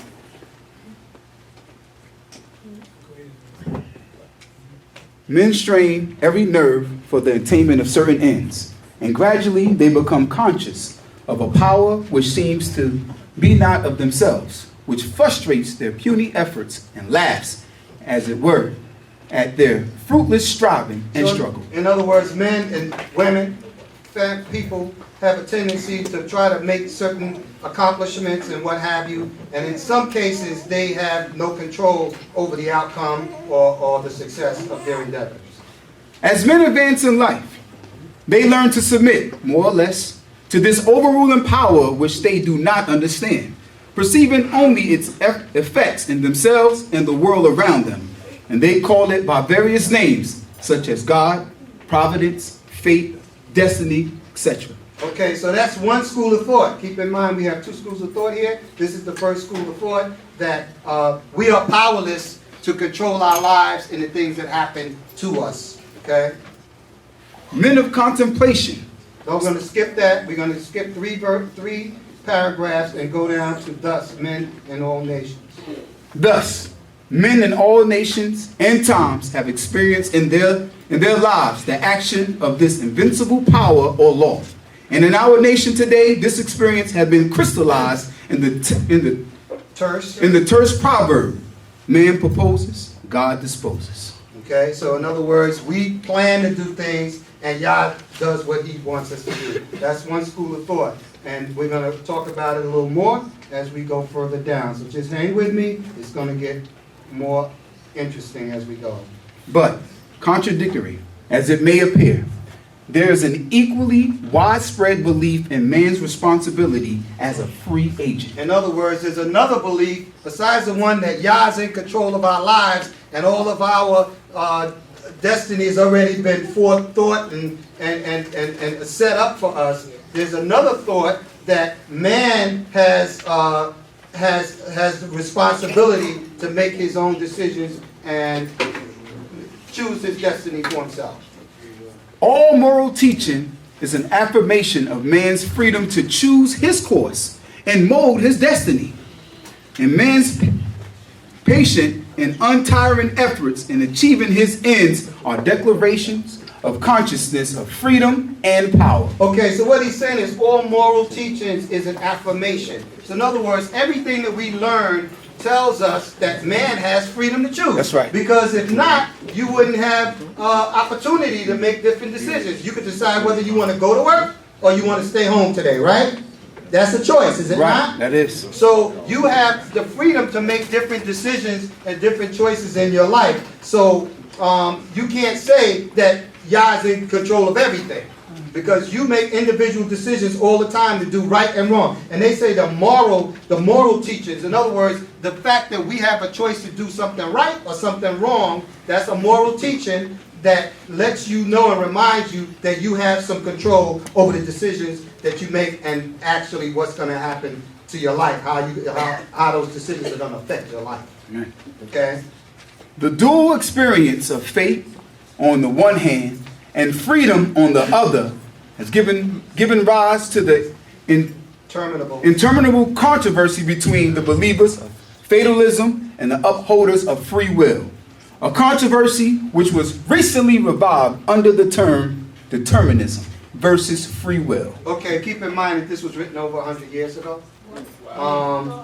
And so they call it determinism. In other words, things that have already been determined it's going to happen in your life that you have no control over, and free will, your right to make decisions and your ability to do this yourself. So now, let's go on. Between apparently conflicting extremes, there is always a middle way of balance, justice, and compensation, which, while it includes both extremes, cannot be said to be either one or the other, and which brings both into harmony And this middle way is the point of contact between two extremes. In other words, in one extreme you have no control, and on the other extreme you have absolute control, and it's somewhere in the middle where we meet, where these two extremes meet. They're going to meet somewhere in the middle because you don't have absolute control, but you also don't have zero control. Right, right. Right? Absolutely. So it's somewhere in the middle. So we're going to figure out where does this go from here? So we know that there's a mean, a middle area. Anybody has math? I know there used to be a mean, which is the main. Okay, well that's what we're talking about. It's the same thing. Time sheet. Truth cannot be partisan, but by its nature is the reconciler of extremes. And so, in the matter which we are considering, there is a golden mean which brings fate and free will into close relationship, wherein, indeed, it is seen that these two indisputable facts in human life, for such they are but two aspects of one central law, one unifying and all-embracing principle, namely the law of causation in its moral aspect. Okay, so the law of causation and its moral aspect. What does that mean? That means that the two extremes come together. There's the law of causation, which means you make something happen, and its moral aspect, which means there's consequences for that action that you caused to happen. Okay? That's right. And that's where we all sit in life. We have the ability to cause things to happen, but we don't have the ability to control the moral impact that it's going to have after it happens. The effect. Okay? Moral causation necessitates both fate and free will, both individual responsibility and individual predestination. For the law of causes must also be the law of effects, and cause and effect must always be equal. The train of causation, both in matter and mind, must be eternally balanced, therefore eternally just, eternally perfect. Thus, every effect may be said to be a thing preordained, but the predetermining power is a cause and not the fiat of an arbitrary will. Okay, what does all of that mean? It says moral causation necessitates both free will and fate because they're both involved. You have a certain amount of power over your life, and Yah has ultimate power over your life. Right. So, now, when we get into situations, and this is why I'm aiming this at, targeting the children, because they have to understand that there's consequences for all of their actions. And when you're a kid, you may have a parent who does not allow you to go through that process. So if you don't learn it at home, the first place you're going to learn about cause and effect is at home. In other words, you do something you're not supposed to do, what do you get? You get a makkah. Or you get punishment. You get something to let you know that that behavior is unacceptable. Now, when you don't get that type of admonition from a parent, what happens is, admonishment from a parent, what happens is you think that you can do whatever you want, and there are no consequences. Right. That's why parenting is so important. Right. That we teach you that there's consequences for your actions. I don't care how trivial it is, it goes from trivial to important, but the parent has to be consistent about how they mete out justice to their children. When you don't do that, you are training them to think that they can do whatever they want and there are no consequences. And once they go out into society and they start making their own decisions, they're going to be functioning on that rationale because that's where their mentality has taken them, that you've trained them. Okay? So I tell the children, as you get, now that you're getting older, you're going to be making a lot of decisions that you don't have to consult your parents about. Yes. You should, some cases, in some cases you don't. But what's going to happen is you're going to make the decision that you're going to do certain things, and now you got to understand, Avi and Emo cannot bail you out of all of these bad choices and decisions that you make. sooner or later, the tub has to sit on its own bottom. Okay, and I'll take your hand. Is that a question? Yeah, I guess. Okay.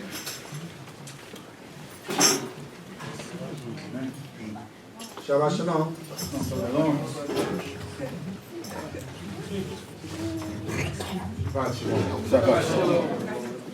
As I listen to everything you say, I'm going to start at Shaka Khan and then roll into this, if you don't mind. As long as you don't take too long. I'm not. I'm going to be straight to the point. The number one thing, as you say, with our children, you have to teach them right. Okay? So, the first thing they have to realize is that they're black. Is that they're Hebrew Israelite. Number one. So we can talk about what the European says, okay? It's cause and effect, and there's one end and the other end. You better understand which end you on. Right. Simple as that, because that's the way of the world. This was written, as you say, over 100 years ago, which tells me early 1900s, late 1800s. Early 1900s. Okay, early 1900s. We still in Jim Crow. We still in Willie Lynch. We still in Willie Lynch right now, whether we know it or not. So the fact of the matter is what I'm saying, who cares about the national anthem? In 1776, as the sparkles are flying and everything else, we was in chains and getting beat and whipped and raped and everything else. So who cares about that? I ain't singing no national anthem. Okay? So I'm gonna let my children know. Don't get all beat up about it. You're in the system, learn how to use the system for your benefit. Abide by the laws. The Most High instructs us what to do. We are to be a law-abiding citizens. But at the same time, you show respect, but command respect in return. So, I don't go by what an effing European say, excuse my expression, okay? I can't excuse it, it's not acceptable. I'm sorry. I apologize, okay? But I said I'm gonna keep it real, so I apologize. Okay? I gotta go by what I know is real. So I'm going to carry myself appropriately in society. I'm going to show everybody respect, but I'm going to do what I need to do in order to be at an advantage in society to get what I need to get for me and mine. Okay? Because that's what they do continuously. And they do it on a wicked, evil way over and over and over. So are we going to follow their wicked, evil way? Or are we going to return back to what we have been commanded to, which is what our forefathers lost and what we have lost to this day? So that's it.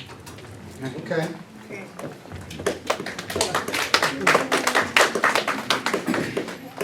Moving right along. The point of showing the national anthem obviously wasn't to commend it. It was to show the hypocrisy of it. But we're going to move on, and where were we? Man finds himself involved in the train of causation. Okay, in other words, everything that you do is a constant cause and effect. How should I say, what's the word I want to use? They call it a train, so it's a continuous process of cause and effect. Your life is a continuation of causes and effects. So every time you do something, there's an effect. The effect causes another cause, and another effect. And so when you're going down the wrong path, that path can be a continuous situation of bad experiences. Right, absolutely. Or it could be a continuation of good experiences. Absolutely. Okay, so that's where we are. It is both a sowing and a reaping. Each act of Each act of his is a cause which must be balanced by its effects. Now let me just say this to you. Back then, the feeling was that the cause can create an equal and opposite effect. Right. But that's not necessarily true. You can start a cause that has a tremendously disbalanced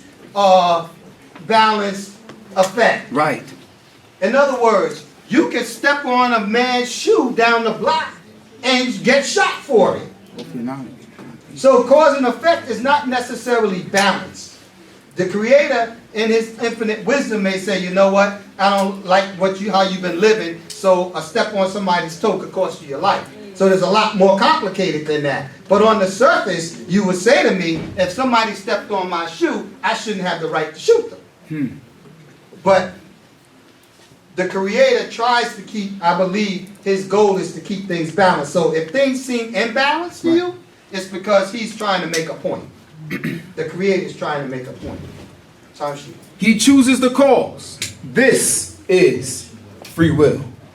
He cannot choose, alter, or avert the effect. This is fate.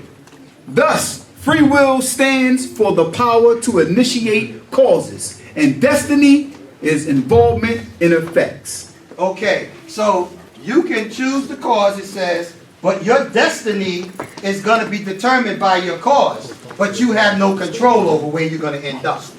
How that's going to affect your life. Because you never know how somebody's going to react to something. Right. People go around thinking, well, what I did wasn't that bad. Why is this, that, and the other? Because you can't decide how somebody wants to punish you for your misbehavior. Let's forget about the Creator. Let's talk about man. Right. Let's talk about our relationships with each other. Somebody does something to you that you really don't like, and you overreact, and they're upset with you. I'm upset with you because you overreacted to what I did. But my action is the only power that I have. I don't have the power to tell you how you're going to feel about it or how you're going to respond. How you're going to react. And this is why relationships get so out of whack, because people do things and then they don't understand why the consequences are so harsh. Right. You can't choose that. We don't have any control over that. And the sooner we start realizing this, the better off we'll be. We look at some history. Let's go into some history, Jacqueline. Let's go into the history of Dawid. When Dawid decided that he was going to take a man's life so he could take his wife. What kind of soda? Where you going? That's Samuel. 2 Samuel.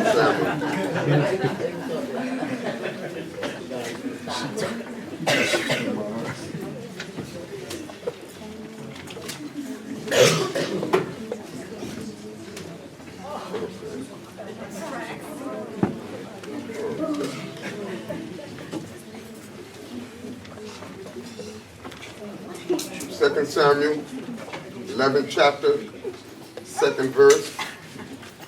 Let's take it from first verse. And it came to pass at the return of the year, at the time when kings go out to battle, that David sent Joab and his servants with him, and all Israel, and they destroyed the children of Ammon and besieged Rabbah. But David tarried at Jerusalem. Idleness is the devil's workshop. And it came, and it came to pass at eventide that David arose from off his bed and walked upon the roof of the king's house. And from the roof he saw a woman bathing. And the woman was very beautiful to look upon. Okay, so now we're going to move past this because it gets a little grimy.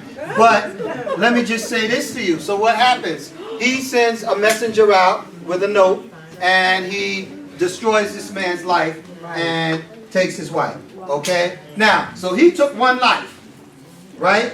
So what happens after that? First of all, the child that they dies. Then all of his sons turn on him. His daughter gets raped by Tamar. her brother. By his- yep, by And his then this is from one thing that he did, Right. and look at the consequences Right, of it. right. Is it equal?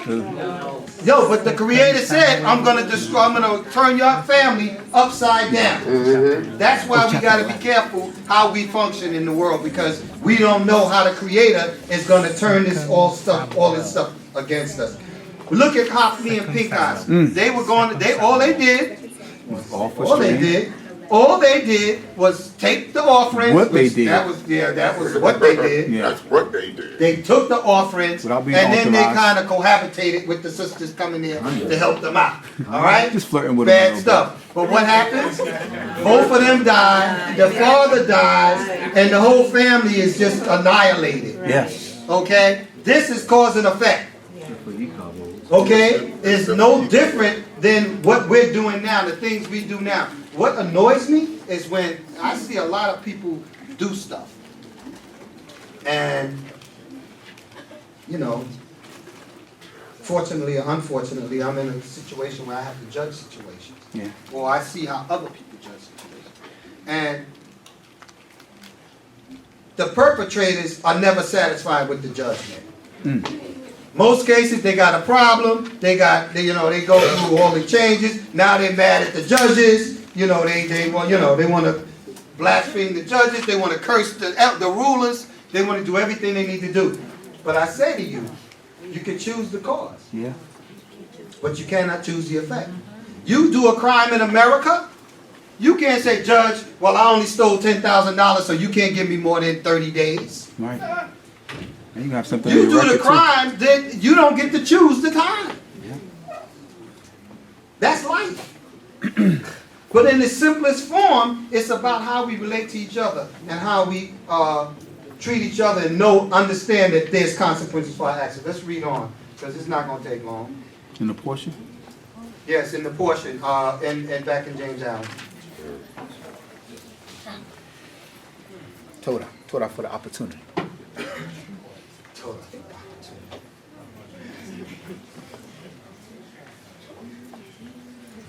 It is therefore true that man is predestined to certain ends. But he himself has, though he knows it not, issued the mandate, that good or evil thing from which there is no escape, he has by his own deeds brought about. So, in other words, you're actually choosing the effect. You have control over the cause, and your choice over the cause helps to choose the effect. The consequences that you're going to have to suffer for your action, or the benefits that you're going to gain from your actions. Because everything we do is not bad. This kind of relates to bad behavior, but it also works for good behavior. That's right. If you're doing the right thing and you're acting right and you have the right attitude about certain things, the Creator is going to bless you with. And again, when you do a good deed, you don't know how the Creator is going to bless you for that deed. You might do something small, but it's so significant to the Most High that He's going to give you some magnificent blessing for it. But there's always a reaction to an action. Absolutely. It may here be urged that a man is not responsible for his deeds. Okay, you're not responsible for what you do. That these are the effects of his character, and that he is not responsible for the character, good or bad, which was given him at his birth. So in other words, you're saying to yourself, what some people say, well, you can't blame me, that's who I am. Right. That's, I was born this way. Right. This is my character. I'm not responsible for what I do because that's my character and I was given this character at birth. If character was given him at birth, this would be true. And there would then be no moral law and no need for moral teaching. In other words, if your character has already been preordained, then there really is no reason for us to teach moral values because we can't control ourselves. We're robots. Okay? We've been given this character at birth, and so trying to teach you to do something different would be impossible because you've already been preordained to be this person that you are. That's what he says would be the consequence of you getting your character at birth. But characters are not given ready-made. They are evolved. They are indeed effects, the products of the moral law itself, that is, the products of deeds. In other words, character is the accumulation of different acts in your life. That's right. So if you have a character to be abusive, right, and you abuse animals, and then you abuse your friends, and then you grow up and you abuse your spouse, you do whatever, your character, you're an abuser. It's not because you were born with that. It's because you've done it so many times. Learned behavior. It's learned behavior. Right. It becomes a part of your character.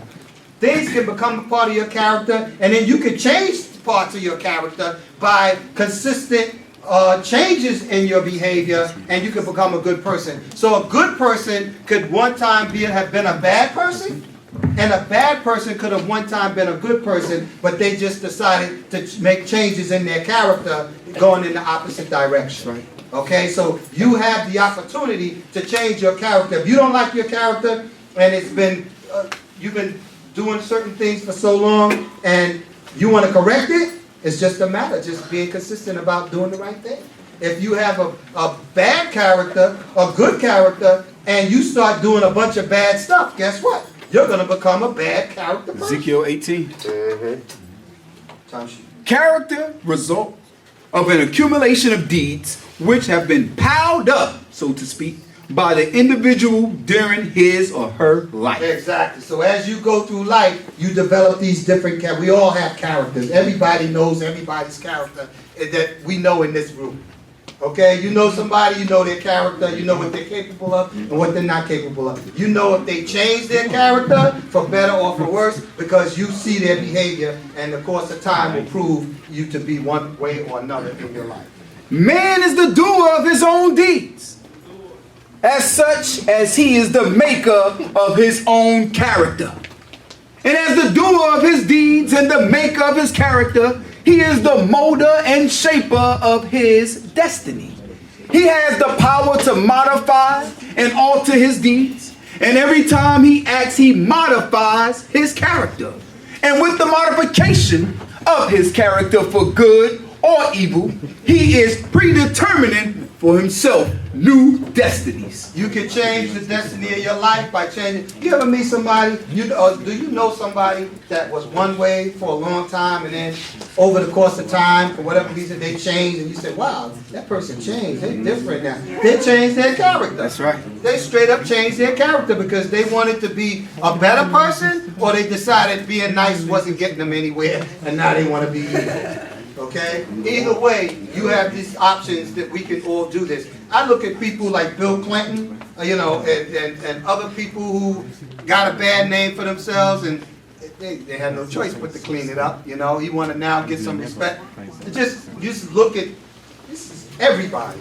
But some people are more well known and famous than others, and you can say how their character changed them. You think about somebody like Muhammad Ali, who was really powerful and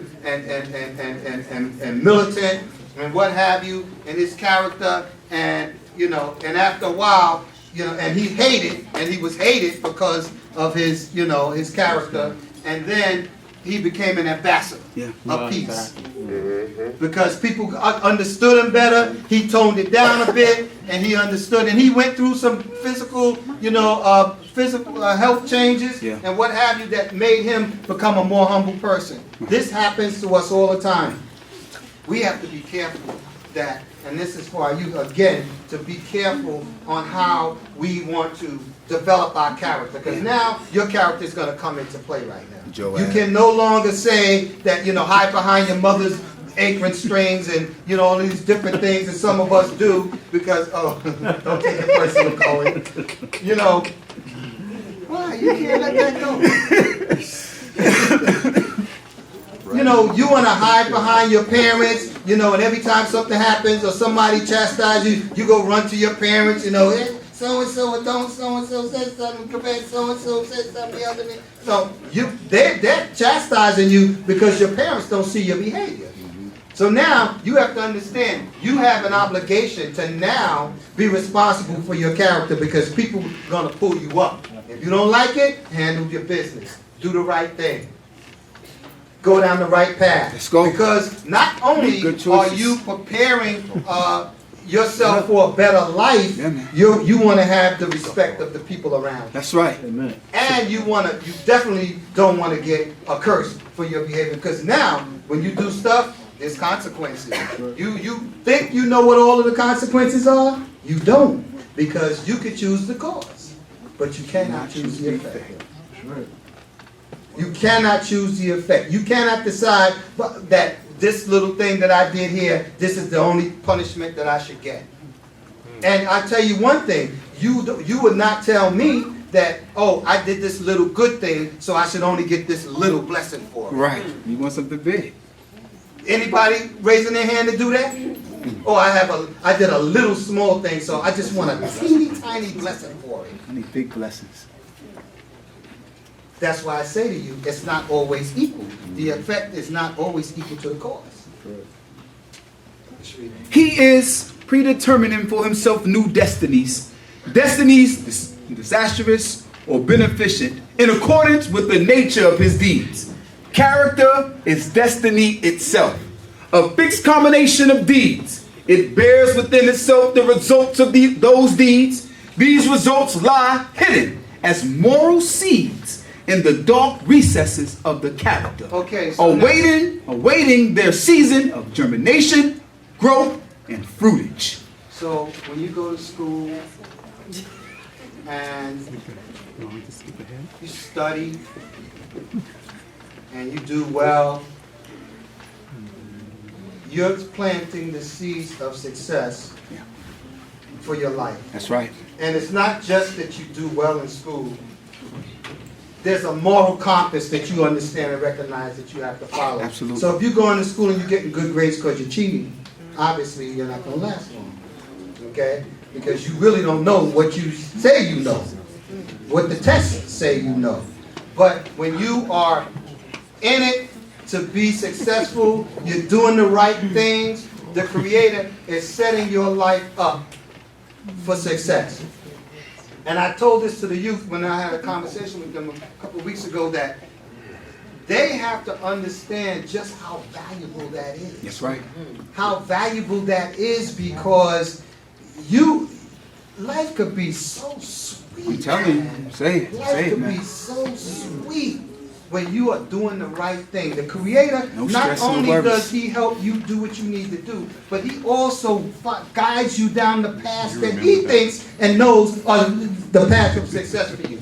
You may not see it right away, but He's going to always give you signs. I told you, you're going to always see signs that the Creator is giving you. You just got to know how to pay attention to them. If you're in tune with the Most High, the signs will be obvious. If you're not in tune with Him, the signs won't be obvious. And especially if you're doing the wrong thing. The signs are not going to be obvious because you don't want to see the signs and you're not paying attention because your mind is set on evil.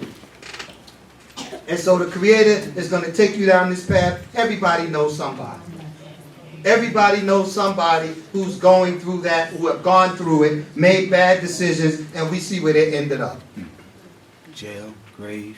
I mean, I just saw, I don't know, I'm going to turn the camera off this. I just saw a picture of Zakar. Tattoos from here all the way down. His whole body is a tattoo. He's got gold in his mouth and he's doing all of this and whatever. I can't tell you how many times I had to fuss with this young man. Tamika, you were there? We tried to keep him on the right path, tried to give him good advice, help him do certain things. He didn't want to hear it. I was the bad guy. Choices. Because I was a disciplinarian. And look at where he is now. He's doing 2 life terms plus like 200 years.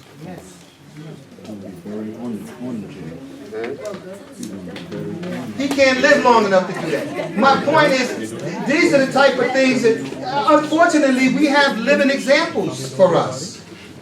We have living examples for us. When you do the right thing and go down the right path, and then we have success stories too. Amen.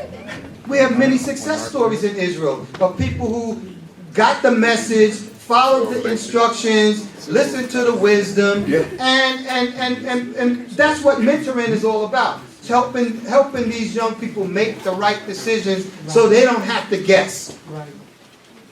They don't have to guess on how to succeed in life. What's the formula? Everybody doesn't get the formula, you know. Everybody isn't even given the formula. And when you're blessed with someone who's willing to give you the formula, you would literally be a fool not to take it. I hope that you all are listening. Because some of you all are going off to college. There's going to be a lot of choices that you can make. A lot of opportunities that you can take advantage of that are either going to get you kicked out, get you, into parenthood, or, some other disease or whatever, or it's going to get you through it so fast you're not going to know what hit you. And set you up for a life of success. Yeah, just constantly learning. Sooner or later, your choices or your causes are going to have an effect, good or bad, and you're going to see it.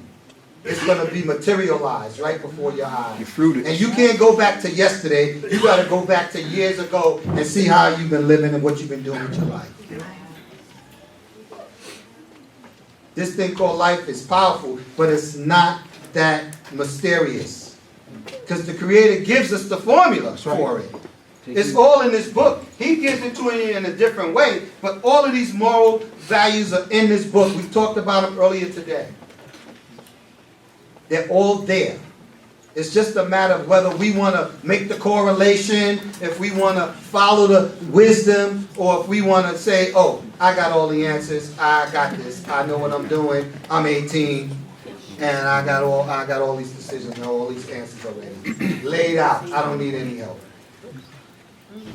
Bad idea. Let's finish it out. We're not going to do the whole thing. I just want to put the idea in your head and let you take it home and finish the portion, or just kind of see where you fit in, and so you can make better decisions or keep on the path that you're on to make the right decisions. Those things that befall a man are the reflections of himself, that destiny which pursued him, which he was powerless to escape by effort or avert by prayer, was the relentless guile of his own wrong deeds, demanding and enforcing restitution. Okay, so it says that you find that you do certain things, and they say that destiny which pursued you. So destiny is pursuing you because you put a cause out there, and now destiny is pursuing you so that you can get the effect of your cause. And he's saying that you can't turn it away because some people do a whole bunch of dirty, nasty stuff, and then they go in the house and they get on their knees. They start praying. Doesn't work that way. They start praying, they start reading the book, they show up for service now, you ain't seen them in 3 years. People start coming out, they wanna give an offering. The Creator is saying, we'll take the offering. But the Creator is saying, there's still gonna be restitution. You cannot, the course of time is gonna catch up with you. Right. So don't be mad, just expect it. Those blessings and curses which come to him unhidden are the reverberating echoes of the sounds which he himself sent forth. Same thing. When you do something good, don't be standing around waiting for a tip. Nice. You do something good, do it because you did it, because your heart said this is the right thing to do. I want to help somebody. I want to help somebody. I want to do something good. First of all, there's no better feeling than when you do something good. That's right. Don't worry about it. The feeling that you get from doing something good for somebody is going to be payment enough to your spirit. But somewhere down the line, the Creator is marking that too. Gonna pay you back. He's marking that too. And you know what? That's the person that I'm going to help out. I know I have an in-law who's always giving. I mean, all the time, all she does is give, give, give. She gives to everybody. She's very generous and all of that. And what's the reward? She's always, money's coming at her all the time. That's right. Different blessings are coming at her all the time because she's willing to give. The thing of, that's the beauty of Yah, because he makes sure that the balance is always there. Sometimes it's better than it should be, and then other times it's worse than it could be, because the Creator is making these decisions based on not only just that one time you gave, but your consistency of doing the right thing, or your consistency of doing the wrong thing. Yeah, your character. That's destiny. And the sooner we start figuring this out, the sooner we can really have more control over the destiny that we think we don't have any control over. We started out saying that this power that we know as Yah or fate or destiny has all of this control. He does, but he gives it to us by giving us an opportunity to do the right thing. Universal law. And that's all we have to do. Once we do the right thing, the Creator will take it over from there. Some of us, we just can't do the right thing for very long because our spirits are fighting that right thing because it just doesn't, we just don't want to do it. Stubborn, selfish, just inconsiderate. And the Creator is like, I got you. I see where your head is at. I see what you're motivated by. And then we live a life of unhappiness. But there's always an opportunity. As long as you have life, there's hope. And if there's hope, you can make changes. You can make changes, and the Creator can turn all of that around. It's just a matter of changing your character and understanding that you have the power to do that. My time is almost up. I don't want to drag this out any further. I hope that my message has been clear. There were more portions we could have covered, but we run out of time. Question and answer period got a little lengthy. People were really trying to challenge me on certain issues. And I don't even think that's over yet. But Yah is great. Yes. I want to thank Him for giving me another year of life. Thank Him.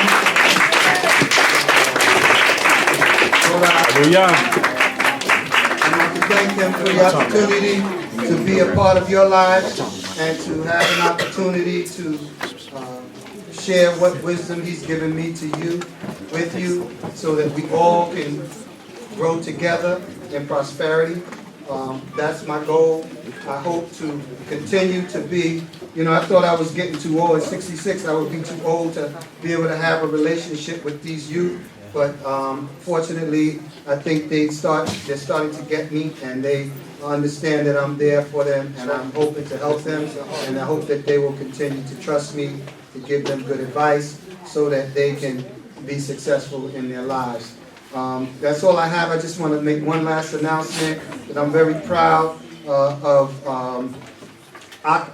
Nakum and what's your name again? Juanisha. They just got engaged.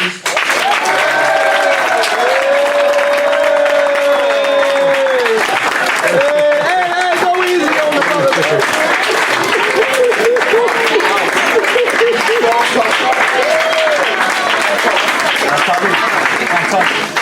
He put a ring on it. Did a good job.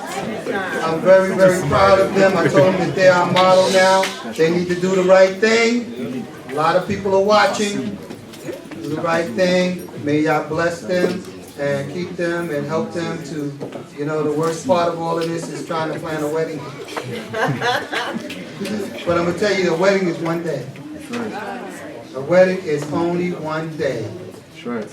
It's the marriage that counts. That's right. I don't care how big or small the wedding is, it's just one day. You can stretch it over a weekend if you like. But you're not even going to get more than 7 days out of it.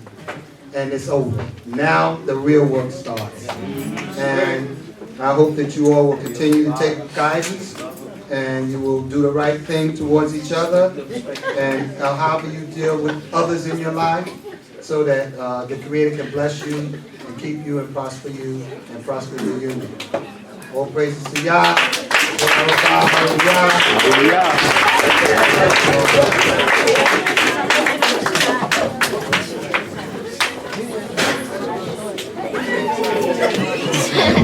Once again, praying for Sar Aharon. You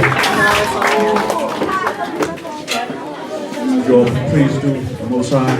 You know, upstanding, Bakashah.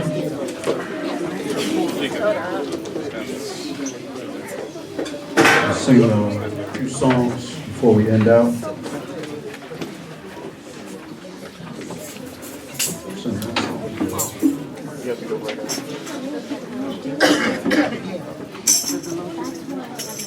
Let's sing Ha'azin Ali.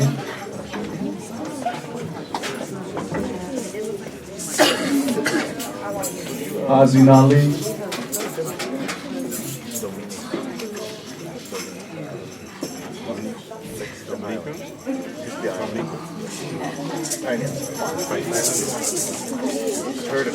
On page 6, and then here on the screen, let us sing Ha'azin Ali. Need all voices to Bakasha.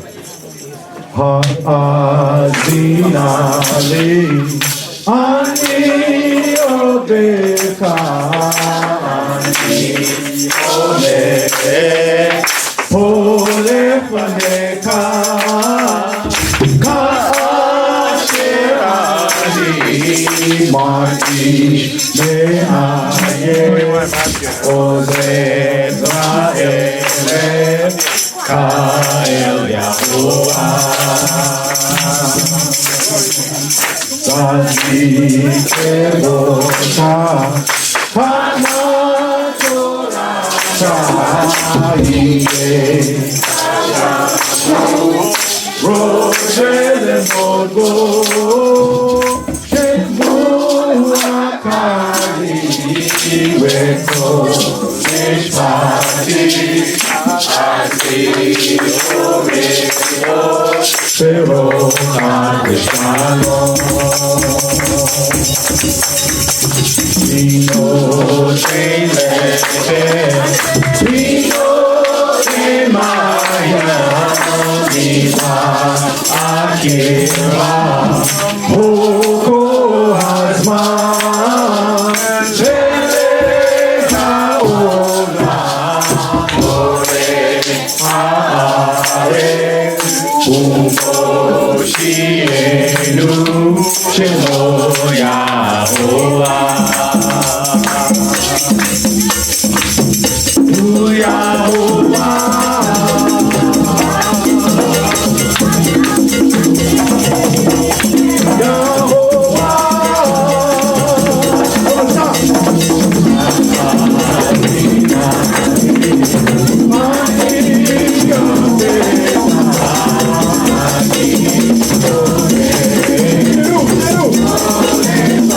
God.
Sole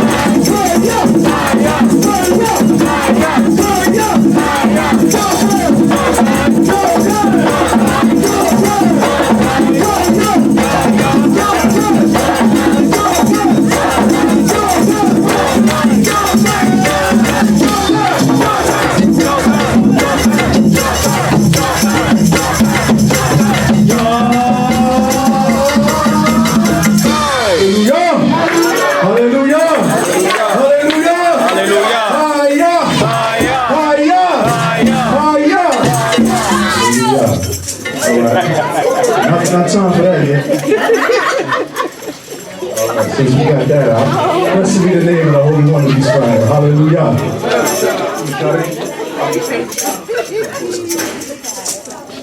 Brakasha.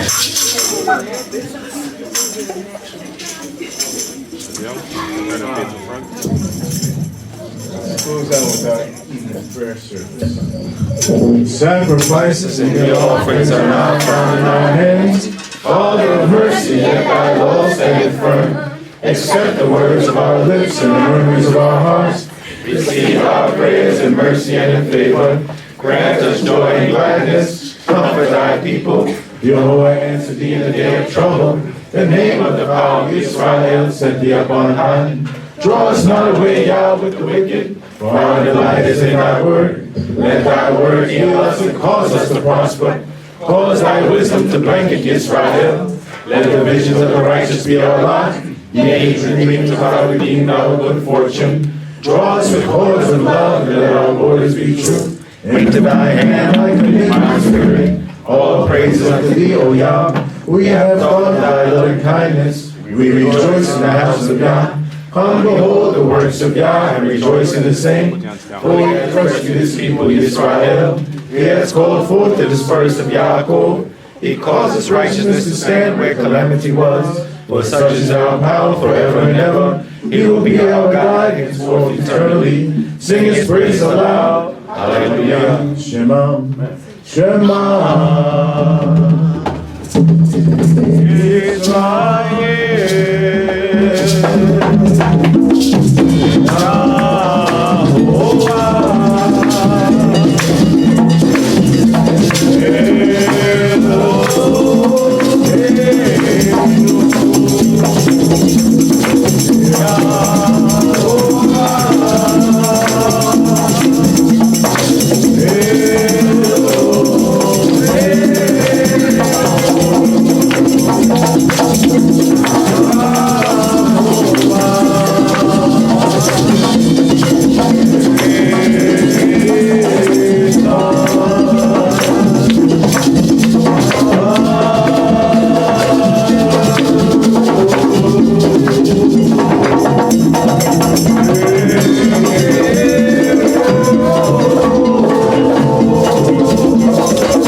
Hallelujah. Hallelujah. Hallelujah. Hallelujah. תודה לך אלוהים ליום שבת שעבר ולשבוע החדש אשר מתחיל עכשיו. For the Shabbat that has passed and for the week that is beginning, we give you thanks, Elohim, that you protected us, you stood and rose up and scattered any enemies who would harm us, and you gave us joy and gladness, good memories, wonderful news about our couples, and even wonderful news about our Sar, our elders, to the children, to those who were grandchildren to Sar being here in the building in peace. I thank you for these things, these simple blessings that we find fewer and fewer of in daily life, but we can enjoy all together as a family on Shabbat. We again ask that you would forgive us for the things that we have done, now seeing more of the commandments being revealed. And as we prepare our hearts now for the week of Terumah, hearing about the contributions that were given to the upliftment of your place of worship, that we attend ourselves to what we should do to beautify our place of worship. And as we think about the visions of the tabernacle and temple on high, that we would also be able to see in our days a nation come together to be able to build institutions that will last for multiple lifetimes. Blessed be your name now and forevermore. Hallelujah. Hallelujah. Hallelujah. Baruch Yehovah Baboker, Baruch Yehovah B'Sodayim, Baruch Yehovah B'Erev, Baruch Yehovah B'Layla, Baruch Yehovah Yom Yom, Baruch Yehovah Tzamid, Yehovah Eloheinu B'Hakosha, L'Sholach Lanu L'Kol Devarim Ra'im She'asinu Lefanecha Yom Yom, Ve'liot Imanu Kol B'Layla Zeh, למען שמך יהוה, אלוהי אברהם, יצחק וישראל, אלוהי אבותינו אלי, לשמוע בקולינה, אם תרצה אותך, למען שמך יהוה. We said, blessed be Yah in the morning, blessed be Yah in the afternoon, blessed be Yah in the evening, and blessed be Yah at night. Blessed be Yah every day, and blessed be Yah always. Yah our Elohim, please forgive us for all evil things we have done. And be with us all this night for thy name's sake, Yah, the Elohim of Abraham, Yitzhak, and Israel, the Elohim of our fathers, and my Elohim, hearken unto my voice, I pray thee, if it pleaseth thee for thy name's sake. Nehalel Yah. Hallelujah. Hi Yah. Hi Yah. Let's sing the Shema. O Shema Yisrael, Yahuwah Eloheinu, Yahuwah Eloheinu, Yahuwah Eloheinu, Shema Yisrael, Yahuwah Eloheinu, Eloheinu, Yahuwah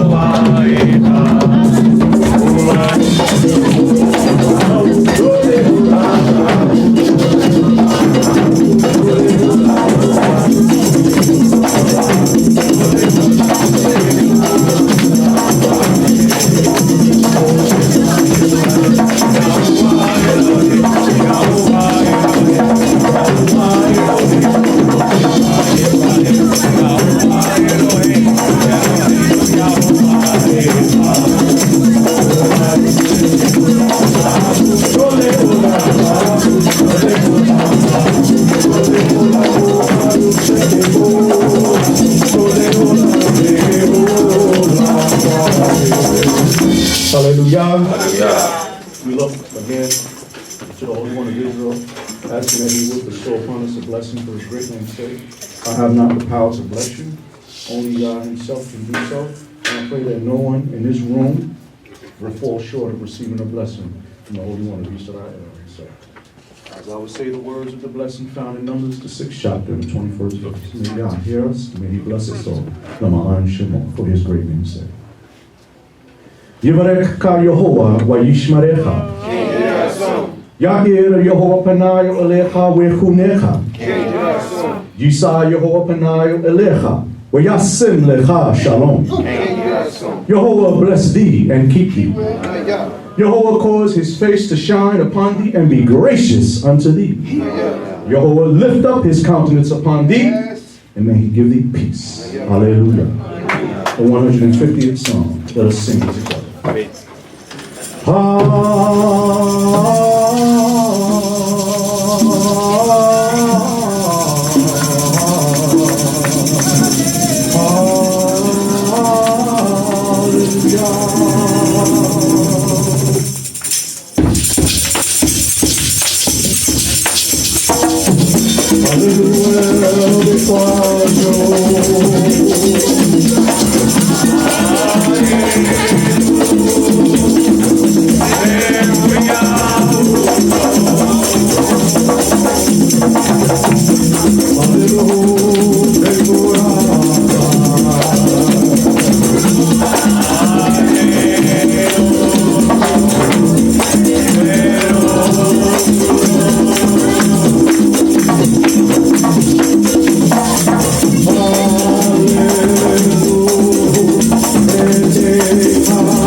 Haya! Haya! Oh,